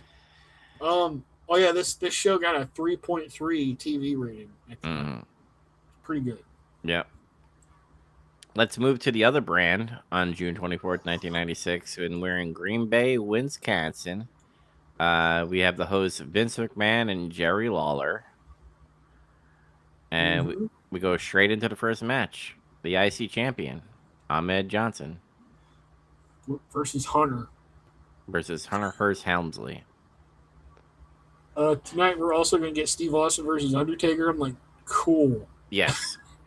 And Sonny's going to be on commentary, and we're going to get Camp Cornette versus a bunch of jobbers and Savio Vega. Mm-hmm. While this match is going on, we get some comments from Goldust backstage somewhere. And Vince asks him what he thought about losing to Ahmed Johnson at King of the Ring last night. And he says, I'll be back. Terminator, 1984. Like, what are the odds? Like right now. We're doing Terminator on our other show. Yep, Big Trouble Little Podcast. Goldust says he made a mistake trying to resuscitate Ahmed Johnson, and he'll never do that again. Let's just know that Goldust is going to face Undertaker in a buried alive match and in your house. I'm like, wait, what? What precipitated that? Like, yeah, I don't know. I thought they were done. So I guess Undertaker hates Goldust still too. Mm-hmm. And Goldust says he's not. He acts like he's not bothered by this at all. He's like, I've already buried him in his own casket. Now I'll bury his pathetic soul in the earth. Like, was good. Goldust is like not. He's no selling Undertaker. Okay. Hunter manages to pull an okay match out of Ahmed though. Even though he told that story one time about how he fucking just finally had a mental breakdown and yelled at Vince. I was like, "Is this no? It's not this match. It's too early. Yeah, it's later." He's just talking about. He's like, "God damn it! I've had enough of this shit. Stop doing this to me." But he's like, he's doing some really good like punches and shit to him in the corner. He's wearing him down. Hunter shoots Ahmed into the ropes and he ducks for a backdrop. But Ahmed catches him, his Pearl River plunge, and pins him. That's how it ends. Did you notice that there was a giant sign that said Eric sucks dick? No, I didn't see that. Just fucking some guys in the background all had a letter and it all had it spelling Eric sucks dick. So now, are they talking to their friend Eric, or are they talking about Eric Bischoff? I think it's Bischoff. But it was the 90s. You used to just say, "Man, you suck dick" to your friends. That's true, yeah. Sometimes you still do. I gave this a 6.3. Yeah, I give this a solid 6. I thought it was a decent match between these two. I was like, we're not really burying Hunter right now. I mean, he's losing this match, but it's like he got to have a pretty lengthy match with the Intercontinental Champion. He just lost. Yeah, I don't think he gets super buried. I think he just takes some losses. He spends the rest of the year putting other people over. Yeah. After that match, Doc Hendricks gets some comments from Ahmed. So he's like, "You must be proud because you got your biggest win last night, and you're the first African American WWF Intercontinental Champion." I'm like, it's actually true, I guess. I totally forgot about that. And then he mumbles. He does. This is the first time he's ever talked any at length, really. And Ahmed says, "I'm proud." And yeah, the thing about it, he's kind of hard to understand sometimes when it like goes too long. He like that WWF Warzone game. It became a meme for like a minute. The Ahmed Johnson promos in that fucking game because the audio is so bad in them, and like he's already kind of like got mush mouth. Like it sounds like he's got marbles in his mouth or something. Sometimes he's already kind of hard to understand. That made it way worse. It sounds like he says, "Want to be stew, the Sand Ripper," and like, what are you talking about? It's like his promos are almost nonsense.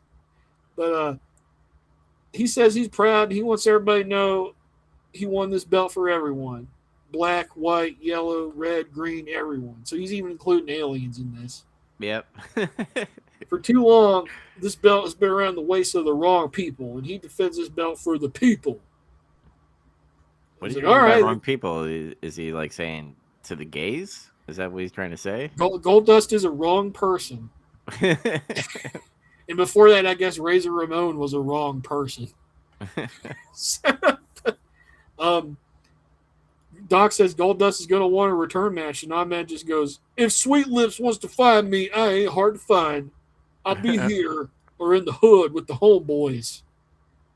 So he's trying to invite Goldust to the hood where he knows he'll get hate crimed. Yep. Fucked up. The Body Donna's time? Yeah, the Brooklyn Brawler and Jerry Fox versus the Body Dons was cloudy. By the way, that promo was okay. Because, like I said, Ahmed's not the best speaker because of his clarity. It was a very babyface where he's like, I like how it's like Doc Hendricks, like, "You're the first black I see. Like, I did this for everybody, whatever color." Yeah, he downplayed the racial aspect of it and went more for like what used to be the attitude towards everything, which was be colorblind and we're all cool. And it's not that anymore for some reason. Yep. he went with that, and I was like, okay, that was a good promo, even though you can't fully understand him. Mm-hmm. But yeah, this match, the Jobbers versus the Body Dons, was Cloudy, and this is where I gotta say something about this whole Cloudy thing.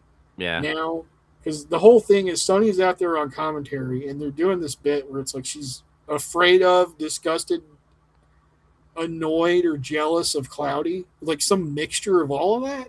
Mm-hmm. And it's just like, why? like, why would she be? I don't know, but it's Like, funny. look, it's supposed to be funny, I think. And like she makes it funny because she somehow makes it work on some level because she's just committed to it. Mm-hmm. But this is stupid because when you start peeling the onion, it's like, why is Sonny upset about this? They got some guy in drag pretending to be Sonny. It's like, is this supposed to like insult her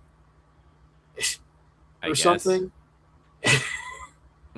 And I'm not trying to say I'm like some kind of booking genius or anything, but it's like, why wouldn't you just try to get the Body Donna as a new valet that would actually make her jealous?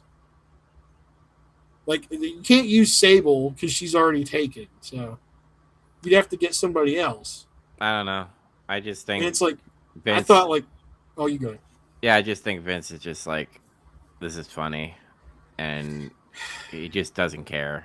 I'm just being honest with that, because like Sonny, because me and you are like, man, Sonny's really good when like she's with Billy Gunn, and even just with the smoking guns, like it makes sense for her to be on that team. But then it just like she's just a whore that goes around to each teams, and Vince is like, I'm gonna draw a fucking cross dresser in there as well. I just think he just doesn't care. You're probably right. I think you are right. I went to like booking mode in this for some reason. I don't know why. It bothered me so much that I was like, I know I could do better than this. And I said, you need to get somebody else. You can't get Sable. She's already taken. And I was like, why not get Ivory? Remember Ivory? Mm-hmm. Lisa Moretti. She's a trained wrestler. She's maybe not as good looking as Sonny, you might say, or Sable, but she is, attractive. She's an attractive woman that actually can wrestle. And they could have done something with her, like, oh, she's like a workout aerobatic trainer, like they are the Body Donnas. Like it. She would actually She would look the part, though. Yeah. She would actually look like it. And then, like, she'd go out there and do that stuff dressed like that. And she'd go, who is this hussy? Who's this girl?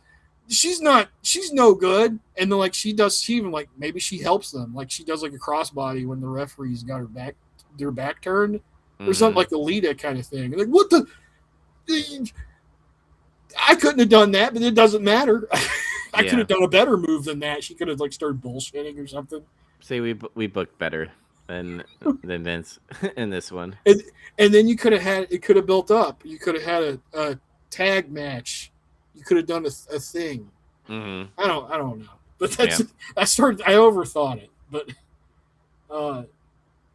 it was a showcase because basically the Body Dons just like beat these guys, but they didn't like jobber beat them. Mm-hmm.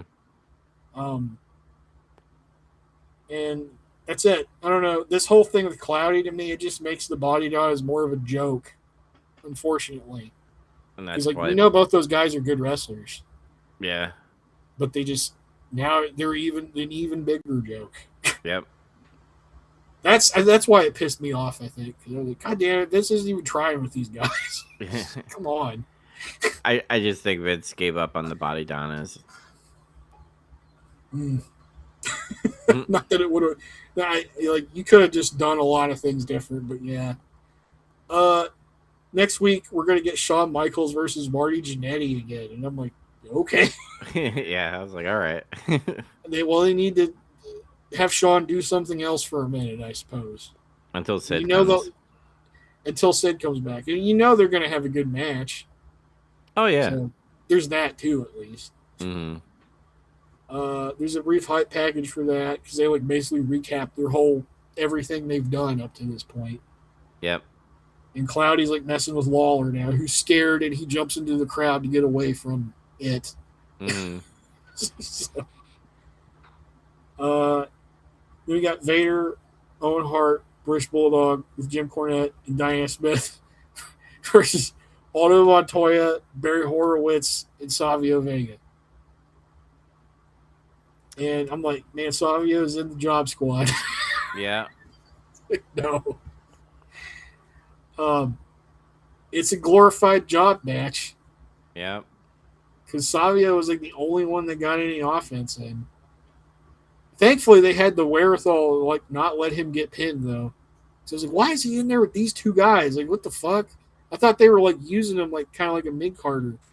Yeah, I thought we was like, oh man, he's working with Austin and stuff. Like, things started making sense, but now it's like, all right, he's a jobber now. I'm like, okay, why? Well, they didn't let him lose, so they had the presence of mind to at least do that. So he didn't get all the stink on him.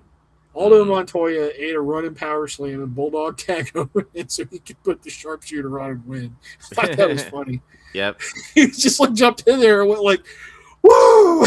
Puts a sharpshooter on him. Mm-hmm. During the match, like Cornette was running down Shawn Michaels saying he's a cheater and he wants to do gang fights and shit. And Jose Lothario pulled a switchblade on him last night. And I think Owen was saying some shit about him too, like he's a dirty Mexican or something. Yeah. He needs to go back to Mexico. It was a squash. Mm-hmm. Main event time. Oh, wait. Oh, yeah. There's two things. Did you see the Ultimate Warrior commercial? I must have missed it. What happened? So there was they did this thing, and I thought it was going to be like some kind of PSA or whatever, like, you know, that they used to do back then.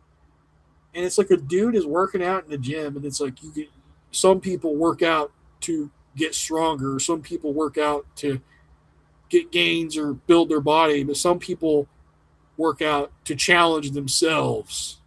And then he gets done working out on this weightlifting bench, and like it zooms out, and it shows he has to get to a wheelchair from the bench.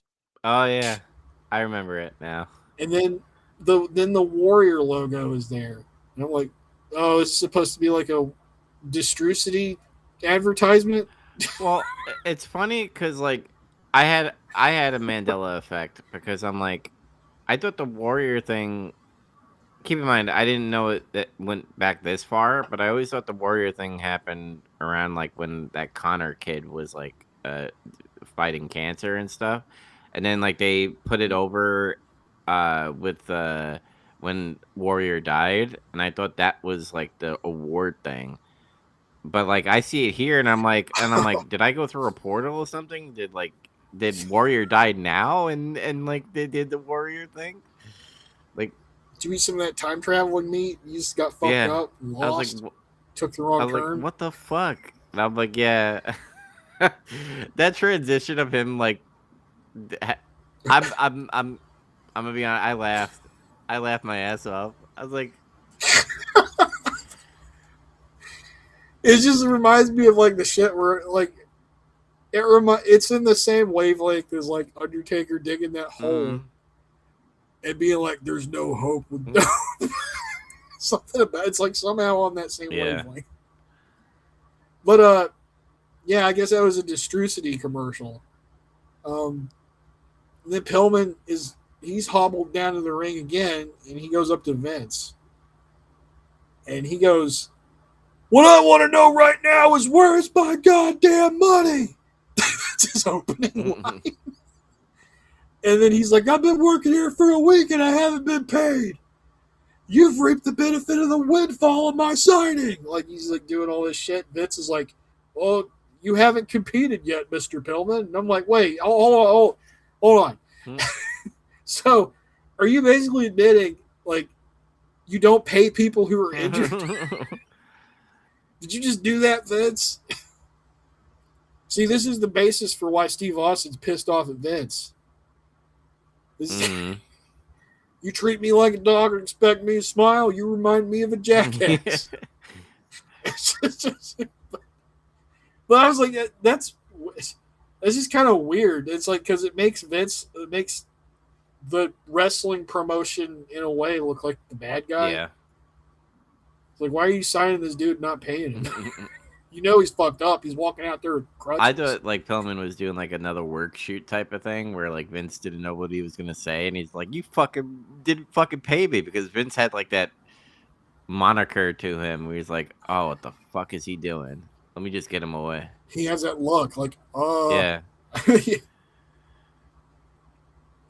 main event time though, Steve Austin versus The Undertaker with Paul Bearer. One of many good matches that we're gonna see between these two throughout the years. Yeah, this is like a teaser for that stuff, really. Stone Cold jumps Undertaker, but it has no effect. It just kind of makes him mad. And he starts beating up Austin. He's like he's in that mode that he was in on King of the Ring where he's hitting really fast and hard. And then while they're having their match though, Kane goes to Paul Bearer and he's like got a mic. He's like, I'm gonna get him to try to explain what happened last night. Vince is like, don't do that. He goes over there and does it anyway. This is where and he's like, hey. Yeah, this is where I'm like, oh, they're because I think what happens is he manages Mankind for a little bit, right? He switches at the boiler room brawl. Because he ends up helping Mankind win that match. Yeah, so he's planting the seeds right now, essentially. Yeah, and Paul Bearer basically just doesn't answer him. He just kind of turns away from him and is trying to like avoid talking to him. He's like looking back. He's like, and he's like making fun of him the whole time and shit. He's like formaldehyde breath, blah blah blah. Like he's doing his Jerry Lawler shit. And he's just like, whatever. I can't get him to look at me. He just walks away. He gets bored.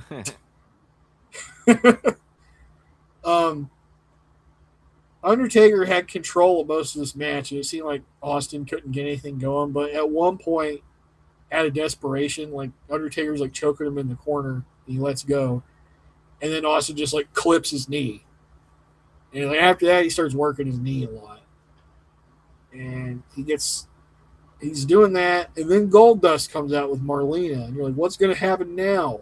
Dude, so many people went to the commentary desk. Even Vince said that. We've had a lot of uninvited guests tonight on commentary. Because Jim Cornette was on commentary too during that, like, the jobber match. He didn't really, so, like, there was that as well. But, basically, like, Goldust is still no-selling Undertaker and shit. And he's like, it's not a big deal. And he proves it because he just gets up and he blows gold dust in his face. Hey, breaks up the tombstone. And it causes a DQ. Yep. Yeah, I like that they're teasing the rival that's going to happen between Austin and Taker throughout the years. And I kind of like what they're doing with the Goldust thing, where there's like, he's still in a feud with The Undertaker. And they're doing like multiple storylines because right now, not a lot of things are working in the WWF. But when things do work, I notice Vince likes to fucking overlap a lot of other stories with that.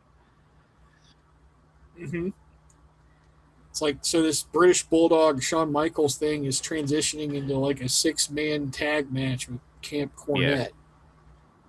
And then Undertaker is feuding with Mankind and Goldust at the same time. Yep. Yeah, so that's got that kind of stuff going on.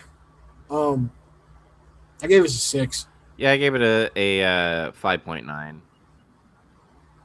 Yeah, I just thought it was all right. I mean, I'm not gonna like gush over it, even though they're like two good wrestlers. But it was a teaser. Yeah, it's good for what it was. After the match, Austin keeps beating up Undertaker, taking advantage while he's blinded. But Undertaker fights back, and Austin just kind of bails out and leaves.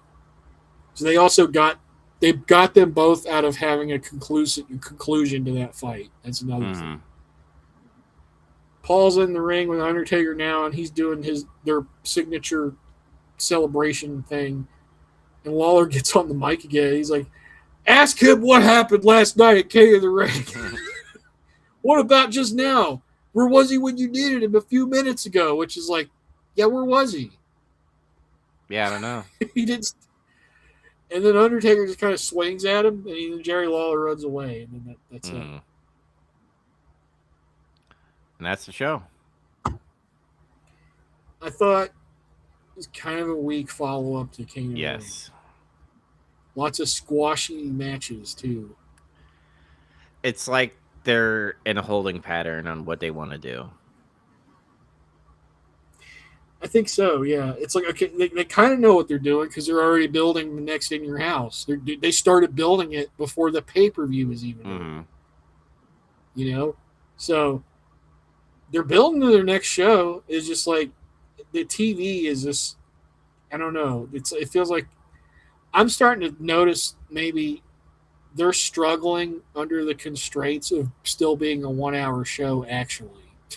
And I think that's why WCW is getting ahead, because they could iron out some of their feuds and have more promos and more setting up of storylines. While in Raw, you have that 1 hour and you have to like do everything quickly. Yeah, I'm starting to think maybe that's what it is. And I was like, when do they go to the second hour? And it's not this year; it's next year. Yep. So we'll see. We know their TV gets better over time, even with this 1 hour slot. But yeah, from here on out, it's gonna be cool. It's just when it gets to the early 2000s where I'm like, all right, it might get a little choppy. I give the show a 5.9. Oh, you're a little generous to me. I gave it a 5.2. I think it was just because of the opening match, the main event, were good for what they were. Yeah. Maybe I'll dumb it down to a 5.7. Yeah, that feels better to me. Mm-hmm. And for a TV rating, you got a 2.7. Yeah. All right. Well, let's get some War Journal stuff since we're ending June. June is over. I think we're gonna tip our hat a little bit. Even though WCW has a weaker pay-per-view. Well, I don't know, because like when I looked at it, at least when I rated it, I rated the Great American Bash higher than King of the Ring. Why am I thinking? Oh, let me go look at my review. Hold on a second. I don't remember what you gave it. It wasn't that much higher though, just to be fair. But I remember that show. It's like there was a lot of like pretty good matches that filled out that card. Mm-hmm. And then like you had Sting versus Regal, which was a good match. Oh yeah, okay, all right. The Kevin Green, Mongo thing, that whole big thing they built up was actually kind of entertaining too. Yeah, and then the bathroom thing was funny. We had a lot of laughs. I remember that now. I had such a brain fart. I'm sorry. It's okay. Yeah, I mean, I'm having better time watching the TV show of Nitro more than Raw because of the matchups. I'm not saying it's bad or anything. It's just that the whole Kevin Nash and Scott Hall third man thing is cool, and we know it's cool because of what it's leading to. The Four Horsemen and Mongo thing is interesting as well. What they're doing with DDP is good as far as building up his character. It's just that both brands right now are in holding patterns on trying to find out what they're gonna do until they have their great Monday Night Wars that we're gonna be talking about. But I think that because Nitro has the 2 hours, they could flesh that out better than what Raw is doing right now with the 1 hour. Yeah, I'm starting to think so too. So they obviously beat them all in the TV ratings except for one day on June 10th, where Raw edged them out by 0.1. But I reviewed all the TVs higher, except for that one day where they got edged out. Yeah. And then I thought the pay-per-view was better they put on that month, obviously. And even business-wise, you can maybe argue it did a little better. So they're doing a little better right now. And then, like, they got the stuff going on with them, the Outsiders coming in, and then they killed Eric Bischoff. That was cool. Yeah. The end of the Nitro on June 24th, the one we just talked about, was cool, even though the dumb thing happened in the background.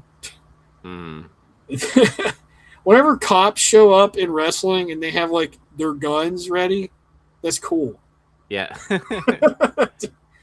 I like that Regal's getting a push, like as a mid-card heel. Like, it seems like they're trying to do more stuff with him. Like, that's cool. Yeah, the WWF TV has just not been as good. And the pay-per-view was all right. It was pretty good. I think if we didn't have that iconic moment with Steve Austin, would it still be good if he wasn't there? I think it would be less good. It's like, I'll be honest, like, that King of the Ring could probably be pretty forgettable if that didn't happen. Yeah, because imagine if, like, Hunter Hearst Helmsley, if he didn't do the curtain call. How would that look? Yeah, I don't even know what. That's like one of those what the fuck even happens now kind of thing. But like, yeah, obviously a highlight for WWF programming is Steve Austin won King of the Ring, and he did his promo. You didn't like it as much, but I like that Shawn Michaels versus British Bulldog happened for real this time. And the Undertaker and Mankind feud is like cooking right now. It's like, basically, it's like anytime you know that those guys are going to go do something, you know it's going to be good. And it's going to be probably like the most violent thing on the card. Yeah. And it's just going to keep escalating. Yeah, I think WCW wins this month. It's funny because it's like we had to ban them because they struck out. And it's like we actually didn't do a war journal with them for like 2 months. Because like we just didn't do it. Now it's like it's turned around. No, they did turn it around. Yeah, and it's like so, and like we don't feel. I don't know about you, but I don't feel so bad about WWF TV that I'm willing to be like they need to. We didn't give them any strikes, you know. It's just like they're kind of on a downward slope right now. Yeah, they're trying to figure things out, which they will eventually. And hopefully they do. I don't want anybody to strike out. Yeah. Unless they just piss me off really badly or something. But yeah, WCW wins June, I think. Yeah. So what are we doing now? Are we going back and doing an ECW thing? Yeah, I think I found an archive where I found most of the ECW programming that we lost. Because it stopped being on whatever WWE was offering. Because they took it from us. Okay. And the last thing we watched was the Big Ass Extreme Bash back in March. It was March 8th. So, like, I found every show in hardcore TV up to, I think, near the end of the year. So we can play ECW catch up, where we can watch like a pay-per-view and super card and a couple of TVs, and then another super card and a couple of TVs, and then one more super card, and then we're caught up. We caught back up after doing we would do 3 episodes of ECW shit basically. So ECW Massacre on Queens Boulevard, and then ECW Hardcore TV. Yeah, or because these are because how our normal format is. If we can do a pay-per-view and the 2 TVs. Okay, so we'll do 2 TVs. So Yeah. April 13th, the Queens Boulevard one, and then ECW Hardcore TV April 30th and May 7th. Yeah, that's what we would do. All right. Well, we'll call it the ECW Rewind. Yeah, we're rewinding. Yep. All right. So watch those shows, and then we'll come back and we'll do that. If you want to watch more Getting Some Color, we are on Big Trouble Media's YouTube. So make sure you like and subscribe. If you're into movie ranking podcasts, go watch Big Trouble Little Podcasts. Lost in Nightmares. What's the game that we're up to in our next transmission that we're doing? We're gonna play Crow Country. Yep. So keep a lookout for a review or talk on that. And watch Andy's Big Trouble Rips, where he opens up like trading cards, everything, like Gundam, Pokemon, F1, you name it, he does it. Yep. And then Chaz does his Turbo Blaze GLC.